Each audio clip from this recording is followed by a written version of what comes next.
ആരല്ലയോ അതുകൊണ്ട് നിങ്ങളോട് സത്യം പറയാം. लेकिन आप प्रभु की सेवकाई करते हैं, आपसे मैं प्रेम करता हूं, इसलिए सच बोल रहा हूं। എൻ്റെ പ്രായം 79 और मेरी आयु 69 साल है। 73 ഞാൻ ദൈവത്തിൻ്റെ ഒക്കെ പറഞ്ഞ് കർത്താവേ ഇനി ഞാൻ തിരിച്ചു നടക്കാൻ പോവാന്ന്. और 73 साल की आयु में जब मैं पहुंचा, मैंने प्रभु से कहा, प्रभु अब मैं उल्टा चलने जा रहा हूं। അപ്പൊ 73, 72, 71, 70 ഇങ്ങനെ തിരിച്ചു കിടക്കുകയാണ്. और 73, फिर 72, 71, 70 इस प्रकार से मेरी आयु कम होने लगी। ഞാനിതൊരു പാഠം പഠിപ്പിക്കാൻ ശ്രമിക്കുകയാണ്. और मैं आपको कुछ बातें सिखाना चाह रहा हूं। എനിക്ക് പഠിപ്പിക്കാനുള്ള അവകാശമുണ്ട്, അതിനുള്ള യോഗ്യതയുണ്ട്. और मुझे आपको सिखाने का अधिकार भी है और वो योग्यता भी है, കാരണം ഞാൻ 10ാം ക്ലാസ് പാസ്സായതാണ്. क्योंकि मैं 10वीं क्लास पास हूं। അന്നേരം പഠിപ്പിക്കാനുള്ള കഴിവുണ്ടല്ലോ. और इसीलिए पढ़ाने की क्षमता है मेरे पास। നിങ്ങൾ മനസ്സിനകത്ത് എന്താണോ ചിന്തിക്കുന്നത് അതായിരിക്കും. അതുകൊണ്ട് നെഗറ്റീവായിട്ടൊന്നും ചിന്തിക്കരുത്, പോസിറ്റീവായിട്ട് ചിന്തിക്കണം. आपके मन में जो आप सोचते हैं वही आप बनते हो। यदि आप नकारात्मक रीति से सोचोगे तो नकारात्मक आप बनोगे, इसलिए एक सकारात्मक भावना से आप बातों को सोचिए। കൊറോണ നെഗറ്റീവ്, ബാക്കി ചിന്തിക്കുന്നതിനകത്ത് പോസിറ്റീവ്. और कोरोना नकारात्मक है, लेकिन आपके मन की सोच सकारात्मक होनी चाहिए। ഞാൻ യൗവനക്കാരനാണ്, मैं जवान हूं എനിക്ക് നല്ല ബുദ്ധിയുണ്ട്, और मेरी अच्छी बुद्धि है। ഞാൻ നല്ലപോലെ സുവിശേഷം പറയും, मैं अच्छी रीति से सुसमाचार बांटता हूं, ഞാൻ ആത്മാക്കളെ നേടും. और मैं आत्माओं को प्रभु के लिए जीतूंगा। നിങ്ങൾ ചിന്തിക്കണം, आप सोचना, ചിന്തിക്കുന്നത് പറയണം. और जो आपके मन में आप सोच रहे वो आपको मुंह से अंगीकार करना है। നിങ്ങളുടെ വായിൽ നിന്ന് ഒരിക്കലും നെഗറ്റീവായിട്ടുള്ള കാര്യം, ഓ എന്നെ കൊണ്ട് കഴിവില്ല, ഓ ഇത് കൊറോണയുടെ കാലം, ഇവിടെ നെഗറ്റീവായിട്ട് വരരുത് വരരുത് വരരുത്. आपके मुंह से कोई भी नकारात्मक बात नहीं निकलना है कि कोरोना का समय है, महामारी का समय है, मुझसे नहीं हो पाएगा। ऐसी नकारात्मक भाषा का इस्तेमाल कभी न करें। രണ്ടാമത്തെ കാര്യം, दूसरी बात, കൊറോണ ഒക്കെ ഉണ്ടെന്ന് പറയുന്നത് കേട്ടു, എങ്ങാണ്ടൊക്കെ ഉണ്ടെന്ന് പറയുന്നത് കേട്ടു. और कोरोना इधर उधर है ऐसा कोई कह रहा है, ഞാൻ ഇതുവരെ കണ്ടില്ല. मैंने अभी तक उसे नहीं देखा। ഞാൻ കൊറോണ പേഷ്യന്റിനെ പോലും ഇതുവരെ കണ്ടിട്ടില്ല. मैं कोरोना के मरीज को भी मैंने नहीं देखा। കൊറോണയുടെ കാലത്ത് നിങ്ങൾ ചെയ്യേണ്ട 3-4 കാര്യങ്ങൾ പറയാൻ പോവാണ്. और कोरोना के इस दौर में आपको 3-4 चीजें करनी है, वो मैं बताना चाहूंगा। നിങ്ങളുടെ ആഹാരം നിങ്ങൾ കൺട്രോൾ ചെയ്യണം. आपका भोजन आपको नियंत्रित करना है, കഴിക്കേണ്ടത് കഴിക്കണം, കഴിക്കാൻ പാടില്ലാത്തത് കഴിക്കരുത്. और जो खाने योग्य है वो खाना है, और जो नहीं खाने को कहा गया है उसे नहीं खाना है। വെറുതെ വീട്ടിൽ ഇരുന്ന് കഴിച്ചുകൊണ്ടിരിക്കുകയെങ്കിൽ മധ്യപ്രദേശ് പൊങ്ങി പൊങ്ങി പൊങ്ങി വരും. और यदि आप वैसे ही घर में बैठकर सुबह से शाम तक खाना ही खाते रहेंगे, आपका मध्य प्रदेश उभरने लग जाएगा। എന്നാൽ കഴിക്കേണ്ട 2-3 കാര്യങ്ങൾ പറയാൻ പോവാണ്. लेकिन खाने के योग्य 2-3 बातें मैं बताऊं। നെല്ലിക്ക ഉണ്ട ശർക്കരയും കൂടെ ചേർത്തിട്ട് കഴിക്കണം. आंवला और गुड़ ये दोनों मिलाकर खाना। അതിന്റെ അരി എടുത്ത് കളഞ്ഞും വെച്ച് മിക്സിക്കകത്തിട്ട് അടിച്ചാലും കുഴപ്പമില്ല, നല്ലതാണെന്നിട്ട് അതുപോലെ അങ്ങ് കുടിക്കണം. और उसका बीज हटाकर मिक्सी में डालकर उसको पीस कर आप उसका जूस बना के पी लेना। ഇത് വൈറ്റമിൻ സി ആണ്. और इसमें विटामिन सी है। അടുത്ത ദിവസം നിങ്ങൾ ചെറുനാരങ്ങയും ഉണ്ട ശർക്കരയും കൂടെ കഴിക്കണം, ഇതുപോലെ മിക്സിക്കകത്തിട്ട് അടിച്ചിട്ട്. और इसी प्रकार से आप जो नींबू आता है और गुड़ है, इसको भी मिलाकर मिक्सी में पीस करके पीना है। അതിന്റെ തൊലിയൂടെ അകത്തി ചെല്ലണം. उसका छिलका भी आपके अंदर जाना है। മൂന്നാമത്തെ ദിവസം ഇഞ്ചിയും ഉണ്ട ശർക്കരയും കൂടെ കഴിക്കണം. और तीसरे दिन अदरक और गुड़ ये दोनों मिलाकर पीना है। അടുത്ത ദിവസം ചില തൈരും ഉണ്ട ശർക്കരയോ തേനും കൂടെ ചേർത്തിട്ട് കഴിക്കണം. और चौथे दिन दही और उसके अंदर गुड़ या शहद मिलाकर आपको खाना है। ഇത് ഞാൻ പറഞ്ഞതല്ല, ये मैंने नहीं कहा, ഇത് സയന്റിസ്റ്റുമാര് പറഞ്ഞത് ഞാൻ നിങ്ങളുടെയൊക്കെ പറഞ്ഞു തരികയാണ്. और कुछ वैज्ञानिक लोगों ने जो बोला वो मैं आपको बता के दे रहा हूं। പിന്നെ കൊറോണ വരാതിരിക്കാൻ ഒരു ഹോമിയോ മരുന്നുണ്ട്. കേരളത്തിലെല്ലാം ഹോമിയോ ആശുപത്രിയിലെല്ലാം ഫ്രീ ആയിട്ട് ഇത് കൊടുക്കുന്നുണ്ട്. और कोरोना में आप प्रभावित न हो सके इसके लिए एक होमियो दवाई है जो केरल में लोगों को दिया जा रहा है। ആർക്കെങ്കിലും അതിന്റെ പേരറിയാൻ വയ്യായെങ്കിൽ പാസ്റ്റർ രാജ്മോഹന്റെ ഒക്കെ ചോദിച്ചാൽ മതി. അദ്ദേഹത്തിന് ഞാൻ പറഞ്ഞു കൊടുത്തിട്ടുണ്ട്, അദ്ദേഹം കഴിക്കുന്നുണ്ട്. നിങ്ങളും കഴിച്ചാൽ ഈ രോഗം നിങ്ങളിൽ നിന്ന് അകന്നു നിൽക്കും. और यदि आपको उसका नाम जानना है तो आप पास्टर राजमोहन से पूछ लेना, मैंने उनको बताया है और वो भी उसका सेवन कर रहे हैं. यदि आप उसका सेवन करेंगे तो ये बीमारी से बचे रहोगे. കർത്താവ് നിങ്ങളെ അനുഗ്രഹിക്കട്ടെ. प्रभु आपको आशीषित करने पाए. ഒരു ഫലിതം പറഞ്ഞിട്ട് ഞാൻ പ്രസംഗിക്കാൻ പോവാണ്. और एक चुटकुला बोलकर मैं प्रचार में आगे बढ़ूं. ചിലർക്കൊന്നും ഫലിതം ഇഷ്ടമില്ലാത്തവരുണ്ട്. അങ്ങനെയുള്ളവർ ചെവിക്കകത്ത് വിരലിട്ടോ ബാക്കിയുള്ളവർ. और कुछ लोगों को मजाक सुनना पसंद नहीं है, आप आपके कानों को बंद कर सकते हैं, बाकी लोग सुनिए. എന്റെ 389 ഫലിതം. और मेरे पास 389 चुटकुले हैं. ലില്ലി എത്രാമത്തെ ഫലിതം പറയണം? ഓക്കെ 238. Joke number 238. और 238वां नंबर चुटकुला मैं सुनाने जा रहा हूं. ഒരു ചെറുക്കനും ഒരു കുടുംബത്തിലെ സായിപ്പിന്റെ കുടുംബത്തിൽ എല്ലാരും കൂടെ ആഹാരം കഴിക്കാനിരുന്നു. और एक जवान और एक पूरे परिवार के साथ में, अंग्रेजी परिवार के साथ में भोजन करने बैठा. അന്നേരം ആ കൊച്ചന് 8 വയസ്സുള്ള കൊച്ചൻ അപ്പച്ചനെ ചോദിച്ചു, ഡാഡി ഈച്ച കഴിക്കുന്നത് ശരിയാണോ? और 8 साल उम्र का वो बालक अपने पिता से पूछा, क्या मक्खी को खाना सही है? അപ്പൻ പറഞ്ഞു, എന്തോ ആഹാരം കഴിച്ചുകൊണ്ടിരിക്കുമ്പോഴാണ് ഇതൊക്കെ പറയുന്നത്, ഇങ്ങനെ പറയരുത്. और पिताजी बोले, अरे खाना खाते समय ऐसी क्या बात कर, ऐसा नहीं बोलना चाहिए. खाना കഴിച്ചു കഴിഞ്ഞിട്ട് പറഞ്ഞ, खाना खाने के बाद बोलना. खाना കഴിച്ചു കഴിയുമ്പോൾ ചോദിച്ചു, മോനെ നീ എന്തുവായിരുന്നു അന്നേരം പറഞ്ഞത്? और खाना खाने के बाद में पिताजी ने बेटे से पूछा, बेटे तूने क्या बोला था उस समय? മോൻ പറഞ്ഞു, ഇനിയിപ്പോ പറഞ്ഞുകൊണ്ട് പ്രയോജനമില്ല. उसने कहा, अब बोलने से कोई फायदा नहीं है.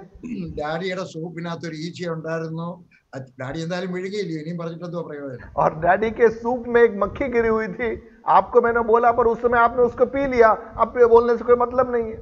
നമ്മളെല്ലാരും നമ്മുടെ കുഞ്ഞുങ്ങൾ പറയുന്നതും കേൾക്കണമെന്നാണ് പറഞ്ഞതിന്റെ അർത്ഥം. और मेरे कहने का अर्थ ये है कि कभी आपके बच्चे जब आपको टोकते हैं, उन बातों को आपको ध्यान से सुनना है. ജൂനിയർ പാസ്റ്റർ പറയുന്നതോട് കേൾക്കണമെന്നാണ് പറഞ്ഞതിന്റെ അർത്ഥം. और कहने का अर्थ है कि जो जूनियर पास्टर है वो भी बोले, वो भी आपको सुनना है. നമുക്ക് 3 മണി വരെ ആ മീറ്റിംഗ് എന്നാ പറയുന്നത് കേട്ടെ, അതുകൊണ്ട് ഇച്ചിരി നീട്ടി പ്രസംഗിക്കാൻ പോവാണ്. और 3 बजे तक मीटिंग चलेगी ऐसा बोला गया है, इसलिए मैं थोड़ा लंबा प्रचार करूं. അതും ഫലിതമാകട്ടെ, ആരും പേടിക്കരുത്, ഞാൻ സമയത്തിന് നിർത്തുന്നതായിരിക്കും. वो भी चुटकुला, घबराना मत, मैं समय में बंद करूंगा.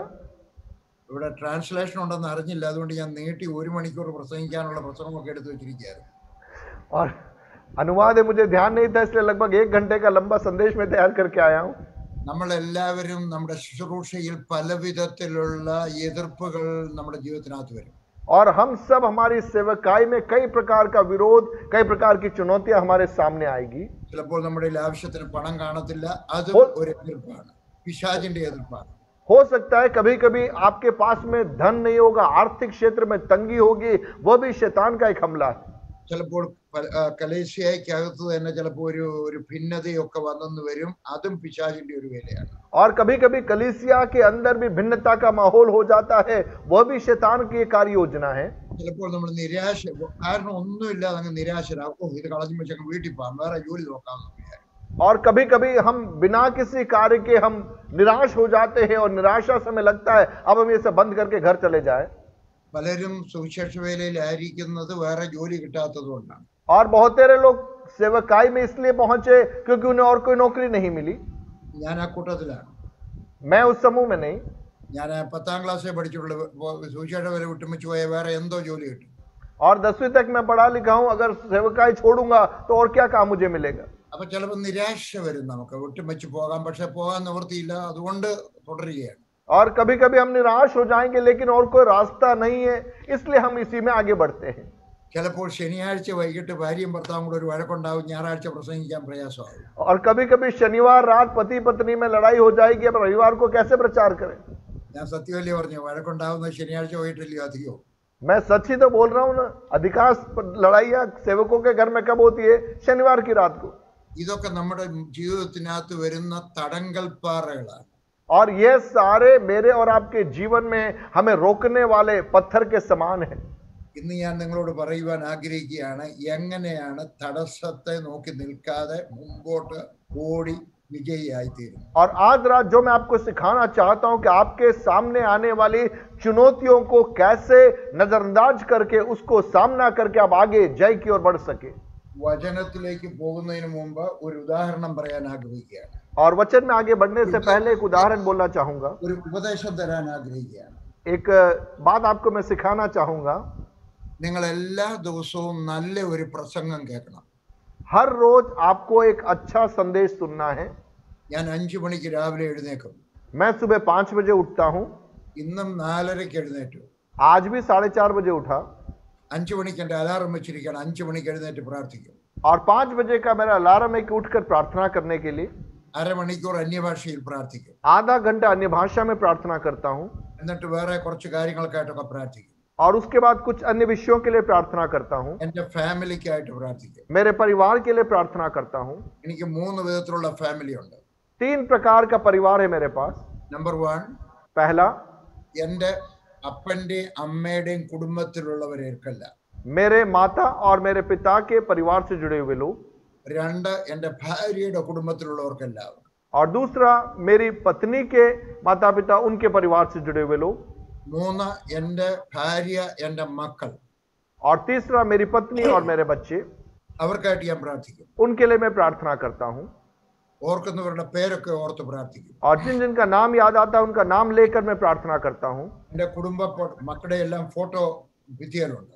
और मेरे बच्चों का फोटो घर में दीवार में लगा रखा है. ഓരോരുത്തരുടെയും ഫോട്ടോ നോക്കി പ്രാർത്ഥിക്കും. और एक एक के फोटो को देखकर मैं प्रार्थना करता हूं. ചിലപ്പോൾ ചെന്ന് അതേ കൈവച്ച് പ്രാർത്ഥിക്കും. और कभी कभी उस पर जाकर हाथ लगाकर प्रार्थना करता हूं. എന്നിട്ട് ഞാൻ ഇങ്ങനെ പറയും, मैं कहता हूं, കർത്താവേ, ഇപ്പൊ എൻ്റെ കുടുംബത്തിൽ, അതായത് എൻ്റെ ലില്ലിയുടെ എൻ്റെ മക്കളുടെ കുടുംബത്തിൽ ഞങ്ങളിപ്പോൾ ഏകദേശം ഒരു 75 സുവിശേഷ വേലക്കാരുണ്ട്. और मेरी पत्नी के और मेरे बच्चों के, हम सबके परिवारों के उसमें मिलकर लगभग 75 सेवक है लोग हैं. ഞാൻ മരിക്കുന്ന സമയത്ത് 500 പേരെ കാണാൻ ആഗ്രഹിക്കുകയാണ്. और मेरी इच्छा है कि प्रभु मेरी मृत्यु होने से पहले 500 सेवकों को मेरे परिवार में, मेरे घराने में देखना चाहता हूं. ഇതിനകത്തുനിന്ന് 12 അപ്പോസ്തലന്മാരെ കാണാൻ ആഗ്രഹിക്കുക. और उसमें से 12 प्रेरितों को मैं देखना चाहता हूं. പ്രാർത്ഥിച്ച് അവിടെ ഇട്ടിരിക്കുകയാണ്. प्रार्थना करके मैंने वो रखा है वहां. കിട്ടിയാൽ ഒരു ആന, പോയാൽ ഒരു ചേന.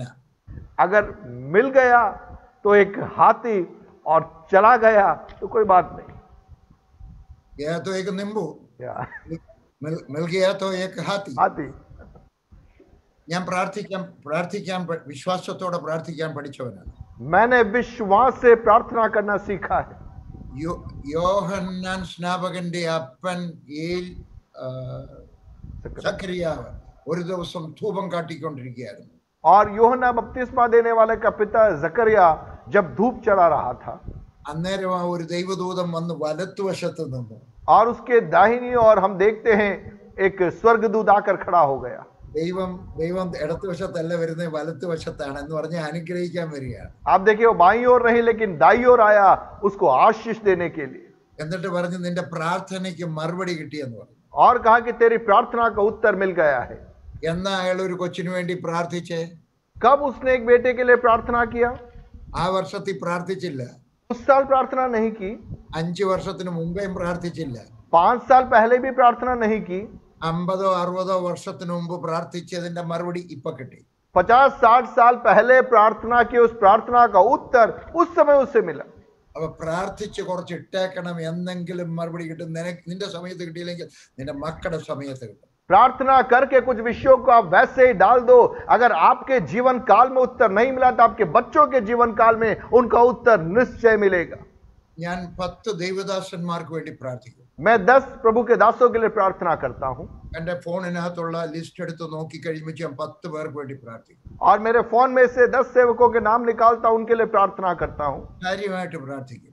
और अच्छी तरह से प्रार्थना करता हूं. അതിനൊരു കാരണമുണ്ട്. उसका एक कारण है. എന്നെ ദൈവം ഒത്തിരി വർഷങ്ങൾക്ക് മുമ്പ്, ഏകദേശം 10-30 വർഷത്തിന് മുമ്പ് ഈ സത്യം പഠിപ്പിച്ചു. और लगभग 30 साल पहले प्रभु ने यह सच्चाई मुझे सिखाई. അനുഗ്രഹിക്കപ്പെട്ടവരെ അനുഗ്രഹിച്ചാൽ ദൈവം അനുഗ്രഹിക്കും. आशीष पाए हुए लोगों को आप आशीष की प्रार्थना करोगे तो परमेश्वर आपको भी आशीषित करेगा. എവിടെയാ എഴുതിയിരിക്കുന്നേ?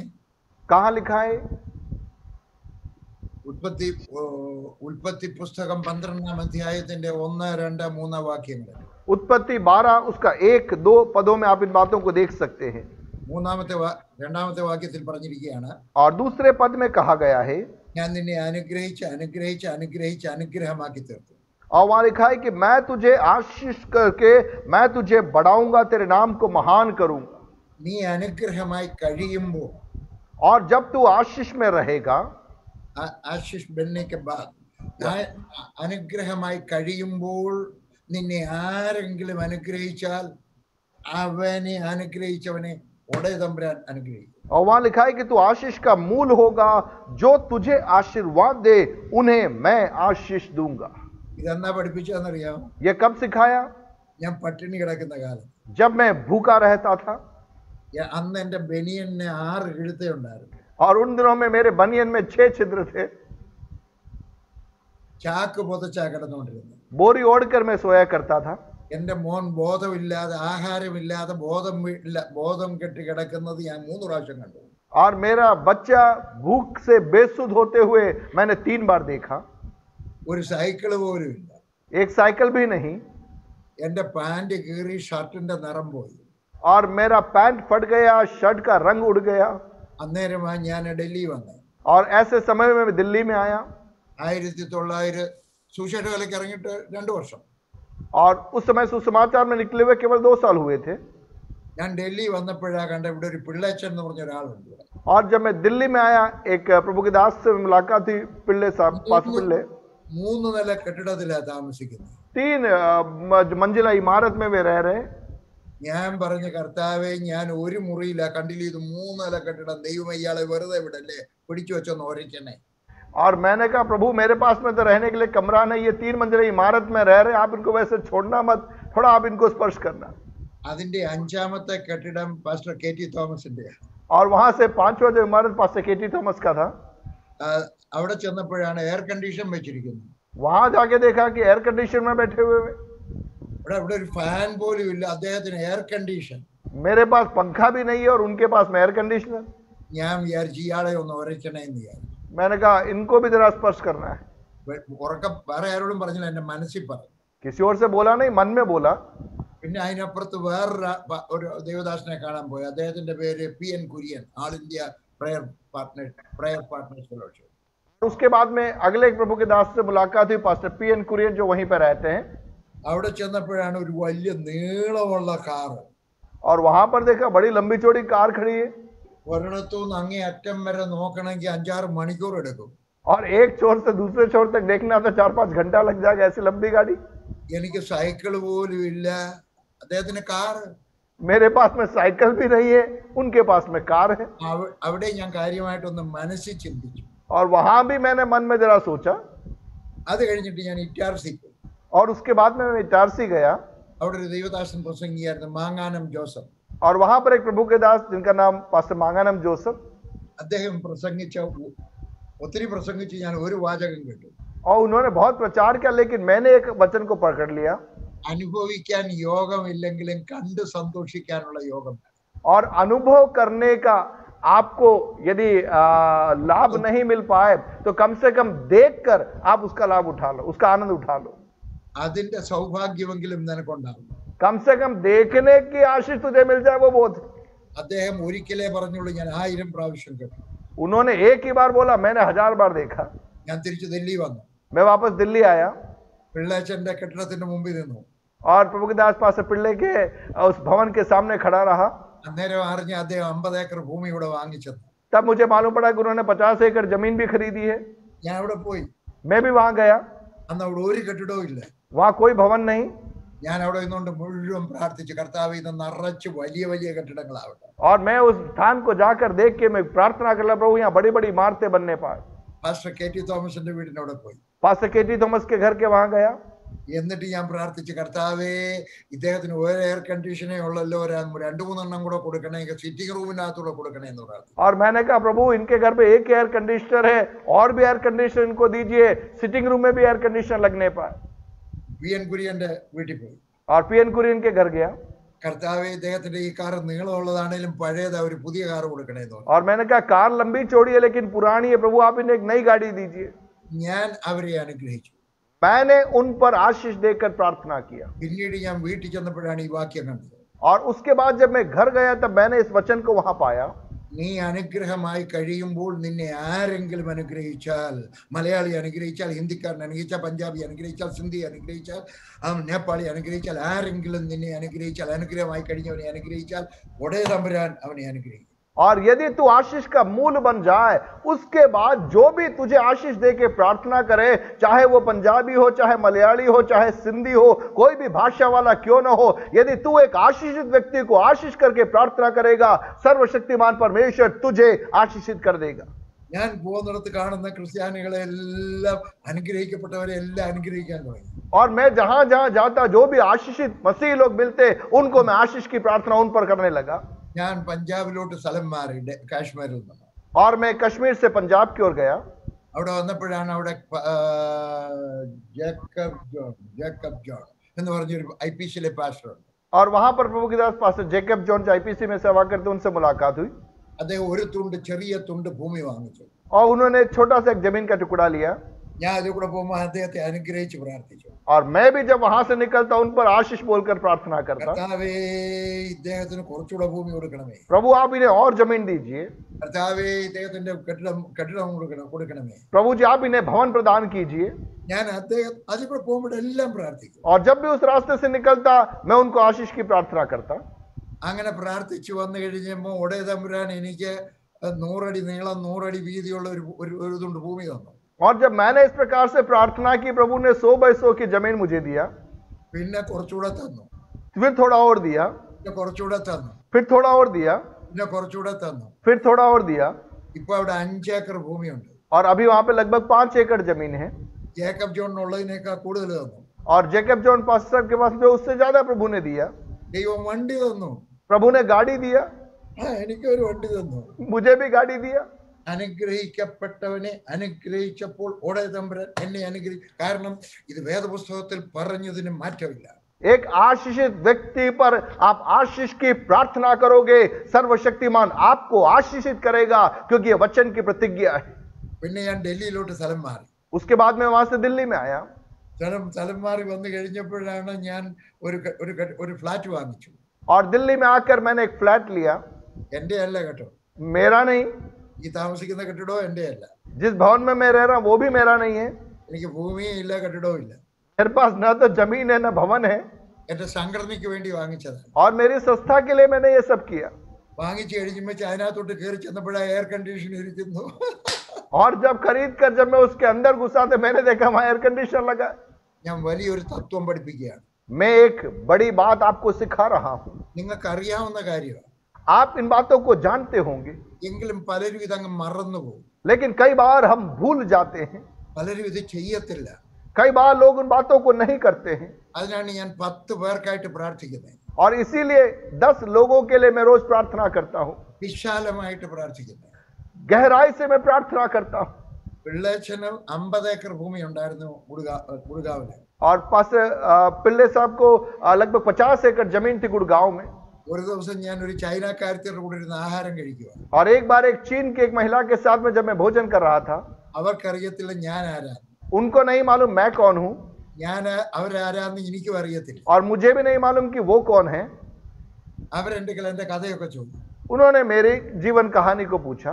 ഞാൻ എന്റെ കഥയൊക്കെ പറഞ്ഞു. मैंने मेरा जीवन के बारे में बताया। അവർക്ക് അറിയാൻ തുടങ്ങി. वे रोने लगे। പറഞ്ഞു ഞാൻ ബൈബിൾ കോളേജിൽ പഠിച്ചതാണ് അമേരിക്കയിലെ. और उन्होंने कहा कि मैंने अमेरिका में बाइबल कॉलेज में पढ़ाई की है। തിരിച്ചു വന്നിട്ട് ഞാൻ ബിസിനസ് തുടങ്ങി. और वापस आकर मैंने व्यवसाय आरंभ किया। എന്റെ ബിസിനസ് അങ്ങ് വളർന്നു. और मेरा कार्य बढ़ गया। ഇന്ന് ഞാൻ പണക്കാരിയായി, പക്ഷെ ആത്മാക്കളെ ഒന്നും നേടിയില്ല. आज मैं धनाढ़ जरूर हो गई हूं, लेकिन लोगों को मैं प्रभु के पास नहीं ला पाई। അവരവരുടെ വീട് വിറ്റുമച്ച് എനിക്ക് 40 ഏക്കർ ഭൂമി മധ്യപ്രദേശ് വാങ്ങിച്ചു. और उन्होंने अपना जमीन बेचकर मध्य प्रदेश में 40 एकड़ जमीन खरीद कर मुझे दी। 40 ഏക്കർ ഭൂമി. 40 एकड़ जमीन। അനുഗ്രഹിക്കപ്പെട്ടവനെ അനുഗ്രഹിച്ചപ്പോൾ ഒടേ തമ്പുരാൻ എന്നെ അനുഗ്രഹിച്ചു. जब एक आशीषित व्यक्ति पर आशीष की प्रार्थना मैंने की, सर्वशक्तिमान ने मुझे आशीषित किया। അതുകൊണ്ട് ഇന്ന് തൊട്ട് നിങ്ങളും അങ്ങ് അനുഗ്രഹിക്കാൻ തുടങ്ങണം. इसलिए आज से आप भी आशीष की प्रार्थना करना आरंभ कीजिए। അനുഗ്രഹിക്കപ്പെട്ടവരെ ആരെയും അറിയത്തില്ലെങ്കിൽ എളുപ്പം ക്യാമറ എടുത്തിട്ട് എന്റെ ഫോട്ടോ എടുത്തു വെച്ചോ, ദൈവം എന്നെ അനുഗ്രഹിച്ചിരിക്കുക, എന്നെ അനുഗ്രഹിച്ചാണ്. यदि अभी तक आपके पास में कोई ऐसा व्यक्ति नहीं है जो आशीषित है, तो आपका कैमरा लेकर मेरी तस्वीर खींच लीजिए और प्रार्थना कर लीजिए. സംശയമുണ്ടോ എന്നെ അനുഗ്രഹിച്ചതാണെന്ന്? आपको संदेह है क्या कि मैं आशीषित हूं? നിങ്ങൾ എനിക്കൊരു എഴുത്ത് എഴുതിയാട്ടെ, आप मुझे एक चिट्ठी लिखना എന്നിട്ട് അതിനകത്ത് അഡ്രസ് ഇത്ര എഴുതിയാ മതി. और उसका पता केवल इतना लिखना, ബ്രദർ വർഗീസ് ന്യൂഡൽഹി, എഴുത്ത് എനിക്ക് കിട്ടും. भाई वर्गीस नई दिल्ली, आप इतना लिख के डाल देना, वो चिट्ठी मेरे पास आ जाएगी. നിങ്ങളത് ട്രൈ ചെയ്ത് നോക്ക്, നേരാന്നോ? आप ट्राई करके देखना सच है या नहीं. ഡൽഹിയിൽ എത്ര വർഗീസ് ഉണ്ടെന്ന് അറിയാം? दिल्ली में कितने वर्गीस है क्या आपको मालूम है?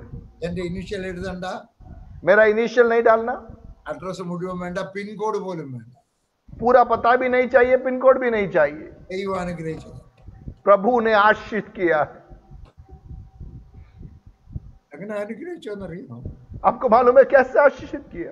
ഞാൻ മറ്റുള്ളവരെ അനുഗ്രഹിച്ചപ്പോൾ, അനുഗ്രഹിക്കപ്പെട്ടവരെ അനുഗ്രഹിച്ചപ്പോൾ ഒടേ തമ്പുരാൻ എന്നെ അനുഗ്രഹിച്ചു. जब मैंने अन्य आशीषित प्रभु के दासों के ऊपर आशीष की प्रार्थना की, सर्वशक्तिमान ने मुझे आशीषित किया. നമുക്ക് എല്ലാവർക്കും ഇച്ചിരി അസൂയയുടെ ആത്മാവുണ്ട്. हम सबके अंदर ईर्ष्या की आत्मा है. ചിലർക്ക് ഇച്ചിരിയുണ്ട്, ചിലർക്ക് ഇച്ചിരിയുണ്ട്, ചിലർക്ക് ഇച്ചിരിയുണ്ട്, ചിലർക്ക് ഒത്തിരി ഉണ്ട്. कुछ लोगों में थोड़ा है, कुछ लोगों में उससे ज्यादा है, कुछ लोगों में बहुत है. ഇന്ന് നമ്മളെല്ലാം ഒരു കുഴി കുഴിച്ചും വെച്ച് അതിനെ എല്ലാം അങ്ങ് കുഴിച്ചിടണം. പാസ്റ്റർമാരല്ലയോ അധികം അങ്ങ് കുഴിച്ചിട്ടേക്കണം. आज हमें एक गड्ढा खोदना है और हमारे अंदर जो ईर्ष्या या जो डाह की बातें पड़ी है, उन सबको उस गड्ढे में डाल देना है. അതിനുശേഷം ഇന്ന് തൊട്ട് മറ്റുള്ളവന്റെ നന്മയിൽ സന്തോഷിക്കാൻ തുടങ്ങും. और आज से एक निर्णय लेना है, अन्य लोगों के आशीषों में, उनकी भलाइयों में हमें आनंदित रहना है. ഞാൻ ഈ 10 ദൈവദാസന്മാർക്ക് വേണ്ടി പ്രാർത്ഥിച്ചിട്ട് നടക്കാൻ പോകും. और मैं इन 10 प्रभु के दासों के लिए प्रार्थना करने के बाद मैं चलने जाता हूं. എന്റെ ഭാര്യ എനിക്ക് 1.5 കപ്പ് ചായ ഉണ്ടാക്കി തരും. और मेरी पत्नी मुझे 1.5 कप चाय देती है. ഇപ്പോഴത്തെ ഭാര്യ, अभी की पत्नी. അത് തന്നെയായിരുന്നു ആദ്യത്തെ ഭാര്യ കേട്ടോ. और वही पहले वाली पत्नी भी थी. 1/2 കപ്പ് ഞാൻ കുടിക്കും, आधा कप मैं पीता हूं 1 കപ്പ് കൊണ്ടുപോയിട്ട് സെക്യൂരിറ്റി ഗാർഡിന് കൊടുക്കും. और 1 कप ले जाकर सिक्योरिटी गार्ड को देता हूं. ഞാൻ താമസിക്കുന്ന കെട്ടിടത്തിനകത്ത് 64 ഫ്ലാറ്റാണ്. और जिस भवन में हम रहते हैं वहां पे 60 फ्लैट है അവിടെ വെളിയിൽ ഒരു സെക്യൂരിറ്റി ഗാർഡ് ഉണ്ട്. और बाहर एक सिक्योरिटी गार्ड है.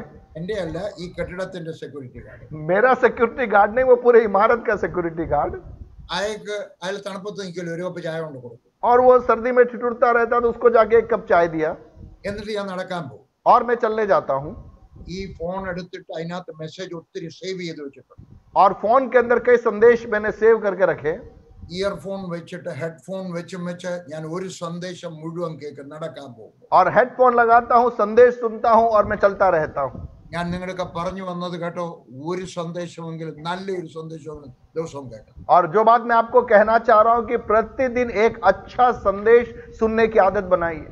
ഇന്ന് ഞാൻ ഡെറിക് പ്രിൻസിന്റെ പ്രസംഗമാണ് കേട്ടത്. आज मैंने डेरिक प्रिंस का संदेश सुना. നാളെ വേറൊരാളുടെ കേൾക്കും. कल किसी और का सुनूंगा. നല്ല പ്രസംഗങ്ങൾ ഒരെണ്ണമെങ്കിലും കേൾക്കണം. अच्छे संदेशों को कम से कम एक संदेश आपको प्रतिदिन सुनना है. 1986 ഞാൻ ഡൽഹിയിലോട്ട് മാറിയത്. और 1986 में मैं दिल्ली में आया. 91 ഞാൻ ഒരു ഉപന്യാസം എഴുതുമായിരുന്നു, ഒരു ലേഖനം എഴുതുമായിരുന്നു. और 1991 में मैंने एक लेख लिखा. എന്റെ പാർട്ട് ടൈം ശുശ്രൂഷയാണ്, എന്റെ മെയിൻ ശുശ്രൂഷയാണ് എഴുതുക എന്നുള്ളത്. और मेरी सेवकाई का एक प्रधान भाग है लिखना. ഞാൻ 73 പുസ്തകം എഴുതിയിട്ടുണ്ട്. मैंने लगभग 73 पुस्तकें लिखी है. ഞാൻ എന്റെ മാസികയ്ക്ക് വേണ്ടി ഒരു ഉപന്യാസം എഡിറ്റോറിയൽ എഴുതുകയായിരുന്നു. और उसके बाद में मेरी पत्रिका के लिए मैं एक संपादकीय लिख रहा था. അന്നേരമായി ഉൽപ്പത്തി 12 3 വാക്യത്തിൽ വന്നത്. और उस समय उत्पत्ति 12 के 3 पद में मैं आया.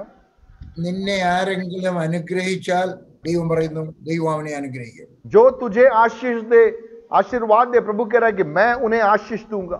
അതിന്റെ രണ്ടാമത്തെ ഭാഗം, उसका दूसरा भाग, നിന്നെ ആരെങ്കിലും ശപിച്ചാൽ, അനുഗ്രഹമായി തീർന്ന നിന്നെ ആരെങ്കിലും ശപിച്ചാൽ ഞാൻ അവനെ ശപിക്കും. और तू जो आशीष का मूल है, यदि कोई तुझे कोसे उसे मैं शाप दूंगा.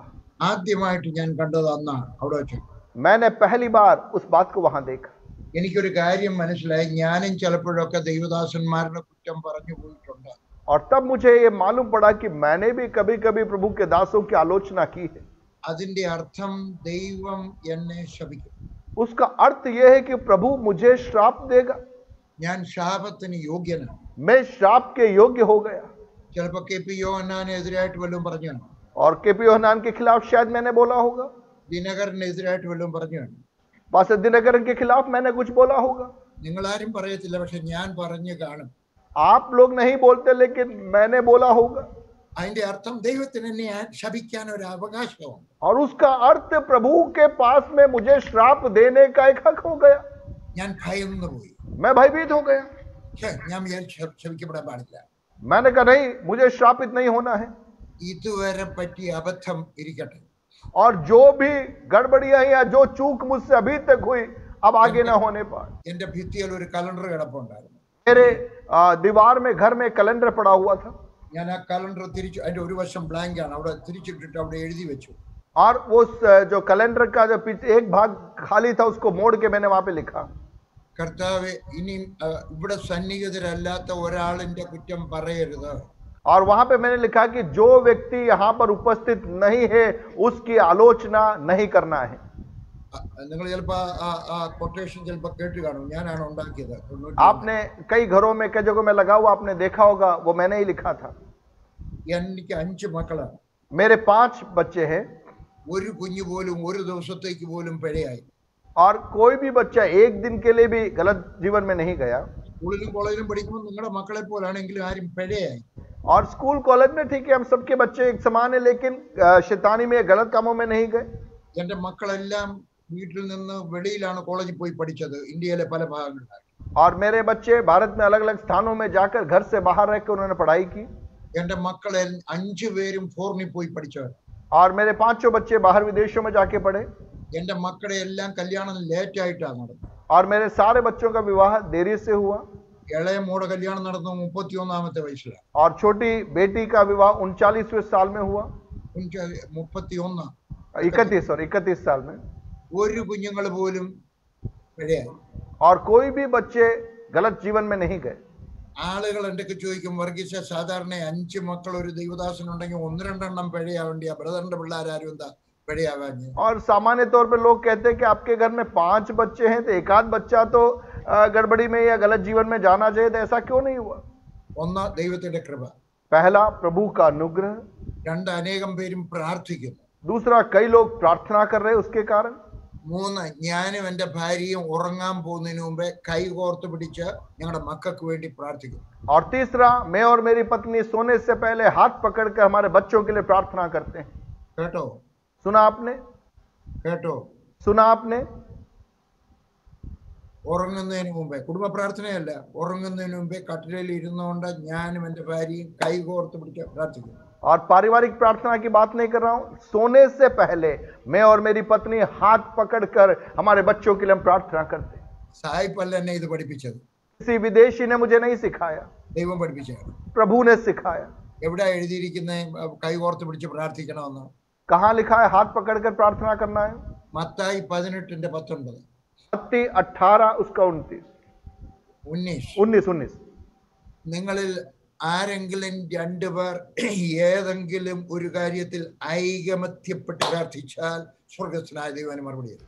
यदि आप में से 2 लोग पृथ्वी पर एक मत होकर प्रार्थना करेंगे तो स्वर्ग में वो बात स्थापित हो जाएगी.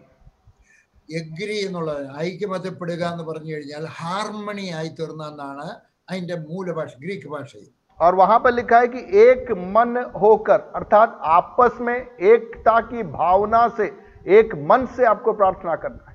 ग्रीक भाषा में हार्मणी बोलता है. यूनानी भाषा में ഹാർമണി എന്ന് പറഞ്ഞാൽ 2 ഹാർമോണിയം വെച്ച് ഒരു കട്ട ഞെക്കിയാൽ എങ്ങനെയാണോ ശബ്ദം ഉണ്ടാകുന്നത്, അതുപോലെ ഭാര്യയും ഭർത്താവും കൂടെ ഒരേ മനസ്സിൽ ഹാർമണി ആയിട്ട് പ്രാർത്ഥിച്ചാൽ മറുപടി കിട്ടും. और पति पत्नी एक मन होकर, जैसे 2 हारमोनियम बजाया जाए और दोनों की आवाज एक जैसे आए, एक सुर में जब आप प्रार्थना करोगे वहां पर उत्तर मिलता है. 4ാമത്തെ കാര്യം, चौथी बात, ഞങ്ങളുടെ വീട്ടിൽ ആരുടെയും കുറ്റം പറയുന്നില്ല. हम हमारे घर में किसी की बुराई नहीं करते. IPC-കാരുടെ കുറ്റം പറയത്തില്ല, न तो IPC वाले की बुराई, KP യോഹന്നാന്റെ കുറ്റം പറയത്തില്ല, न KP योहनान की बुराई, ദിനകരന്റെ കുറ്റം പറയത്തില്ല, न दिनकरन की बुराई, നിങ്ങളുടെ ആരുടെയും കുറ്റം പറയത്തില്ല. आप में से किसी की भी बुराई हम नहीं करते. എന്തെങ്കിലും പറഞ്ഞാൽ നല്ല കാര്യമേ പറയത്തുള്ളൂ. यदि कुछ बोले तो अच्छी बात ही बोलते हैं. ഞങ്ങളുടെ വായിൽ നിന്ന് ഞങ്ങളുടെ മക്കൾ ഒരിക്കലും മറ്റു ദൈവദാസന്മാരുടെ കുറ്റം കേട്ടിട്ടില്ല. അതിന് ശേഷം 91 ശേഷം हमारे मुख से हमारे बच्चों ने कभी भी अन्य सेवकों की बुराइयों को नहीं सुना. നിങ്ങൾ ഇപ്പൊ എന്റെ വീട്ടിൽ വന്നാലും ആ ബോർഡ് അവിടെ എഴുതിയിട്ടുണ്ട്, ഇവിടെ സന്നിഹിതരല്ലാത്ത ഒരാളുടെ കുറ്റം പറയരുത്. आप अभी भी अगर हमारे घर में आए तो वो बोर्ड आपको दिख जाएगा जहां पे लिखा हुआ है कि जो यहाँ अनुपस्थित है उसकी बुराई आपको नहीं करना है. നിങ്ങൾ എന്റെ ഓഫീസിൽ വരാമെങ്കിൽ അവിടെയും കാണാൻ എഴുതി വെച്ചിരിക്കുന്നത്, ഇവിടെ സന്നിഹിതരല്ലാത്ത ഒരാളുടെ കുറ്റം പറയാൻ പാടില്ല. आप मेरे ऑफिस में आओगे तो वहां भी वो बोर्ड मिल जाएगा कि जो यहाँ अनुपस्थित है उसकी बुराई आपको नहीं करना है. Praise the Lord. हालेलुया. അപ്പൊ അനുഗ്രഹം പ്രാപിക്കണം, ശപിക്കപ്പെടരുത്. तो आप आशीष के वारिस बनना है, श्राप के नहीं. കേരളത്തിലെ 3ാം തലമുറ എന്ന് പറഞ്ഞുകൊണ്ട് പെന്തിക്കോസുകാരുടെ മക്കളുടെ കുറ്റം പറയാറുണ്ട്. और केरल में तीसरी पीढ़ी के हैं ऐसा कह के पेंटिकोस्ट लोग के बच्चों को लोग दोषारोपण करते हैं മിക്കവാറും 3ാം തലമുറ പിഴയാ, कि तीसरी पीढ़ी तो प्रभु से दूर चली गई है, അനാത്മികരാണ്. वो अनात्मिक लोग हैं. അതിന്റെ കുഴപ്പം ആരുടെയാ? उसकी किसकी गड़बड़ी से ये हुआ? 3ാം തലമുറയുടെ അല്ല, तीसरी पीढ़ी की नहीं, 2ാം തലമുറയുടെ. दूसरी पीढ़ी की. അവരുടെ വീട്ടിലിരുന്ന് മറ്റു ദൈവദാസന്മാരുടെ കുറ്റം പറഞ്ഞു, അവരുടെ സ്വന്തം സഭയിലുള്ളവരുടെ കുറ്റം പറഞ്ഞിട്ടുണ്ട്. और उनके घर में बैठकर अन्य सेवकों की, उनके कलीसिया के विश्वासियों की कमियां, उनकी बुराइयां करते रहते हैं. അപ്പൊ മക്കൾക്കറിയാം ഇതെല്ലാം വേലയാന്നേ. और बच्चों को मालूम पड़ जाएगा ये सब नाटक है. അപ്പോൾ നിങ്ങൾ അത് ചെയ്യരുത്. आप ऐसा कदापि न करना. ഒന്ന്, നിങ്ങളുടെ കുടുംബം അത് വളരെ ഇമ്പോർട്ടന്റ് ആണ്, അത് സൂക്ഷിക്കുക. पहला आपका परिवार बहुत महत्वपूर्ण है, आप उसको व्यवस्थित सुरक्षित रखना है. നമ്മുടെ ജീവിതത്തിനകത്ത് പ്രയോറിറ്റി, हमारे जीवन में प्राथमिकताएं हैं. ഒന്ന് ദൈവം, पहला परमेश्वर. അതായത് പറഞ്ഞ് നമ്മൾ രാവിലെ എഴുന്നേറ്റിട്ട് പ്രാർത്ഥിക്കുക, എന്നിട്ട് ഒരു പ്രസംഗം കേൾക്കുക, അപ്പോൾ നമ്മുടെ ആത്മീകമായിട്ട് നമുക്ക് വളർച്ച ഉണ്ടാകും. और इसीलिए मैंने कहा सुबह उठ के प्रार्थना करना है, एक अच्छा संदेश सुनना है ताकि आत्मिक रीति से आप प्रगति कर सके. എന്നിട്ട് വചനം പഠിക്കുക. और उसके बाद वचन का अध्ययन करना है. ഞാനൊരു ബൈബിൾ കോളേജിൽ പോയി പഠിച്ചിട്ടില്ല. मैं एक बाइबल कॉलेज जाकर नहीं सीखा. ഞാൻ സുവിശേഷ വേലയ്ക്ക് പോകുമ്പോൾ 10 പ്രസംഗം കഷ്ടിച്ച് കേട്ട് കാണും, അത്രേ ഉള്ളൂ. और जब मैं सेवकाई के लिए निकला तब मुश्किल से शायद 10 संदेश मैंने सुने थे उसके पहले. ഞാൻ 12 മാസത്തെ വിശ്വാസിയായിരുന്നു. मैं केवल 12 महीने का एक विश्वासी था उस समय. മിക്കവാറും ഞായറാഴ്ച എനിക്ക് ചർച്ചിൽ പോകാനൊക്കത്തില്ല. എനിക്ക് ഞാൻ പട്ടാളക്കാരനായിരുന്നു, പട്ടാളത്തിൽ ഡ്യൂട്ടിയാണ്. और मैं सेना में होने के कारण रविवार को मैं आराधनालय में अक्सर नहीं जा पाता, मुझे मेरी ड्यूटी में जाना पड़ता था. അപ്പൊ എനിക്ക് വേദപുസ്തകം വലുതായിട്ട് അറിയത്തില്ല. मुझे वचन भी अधिक नहीं मालूम था.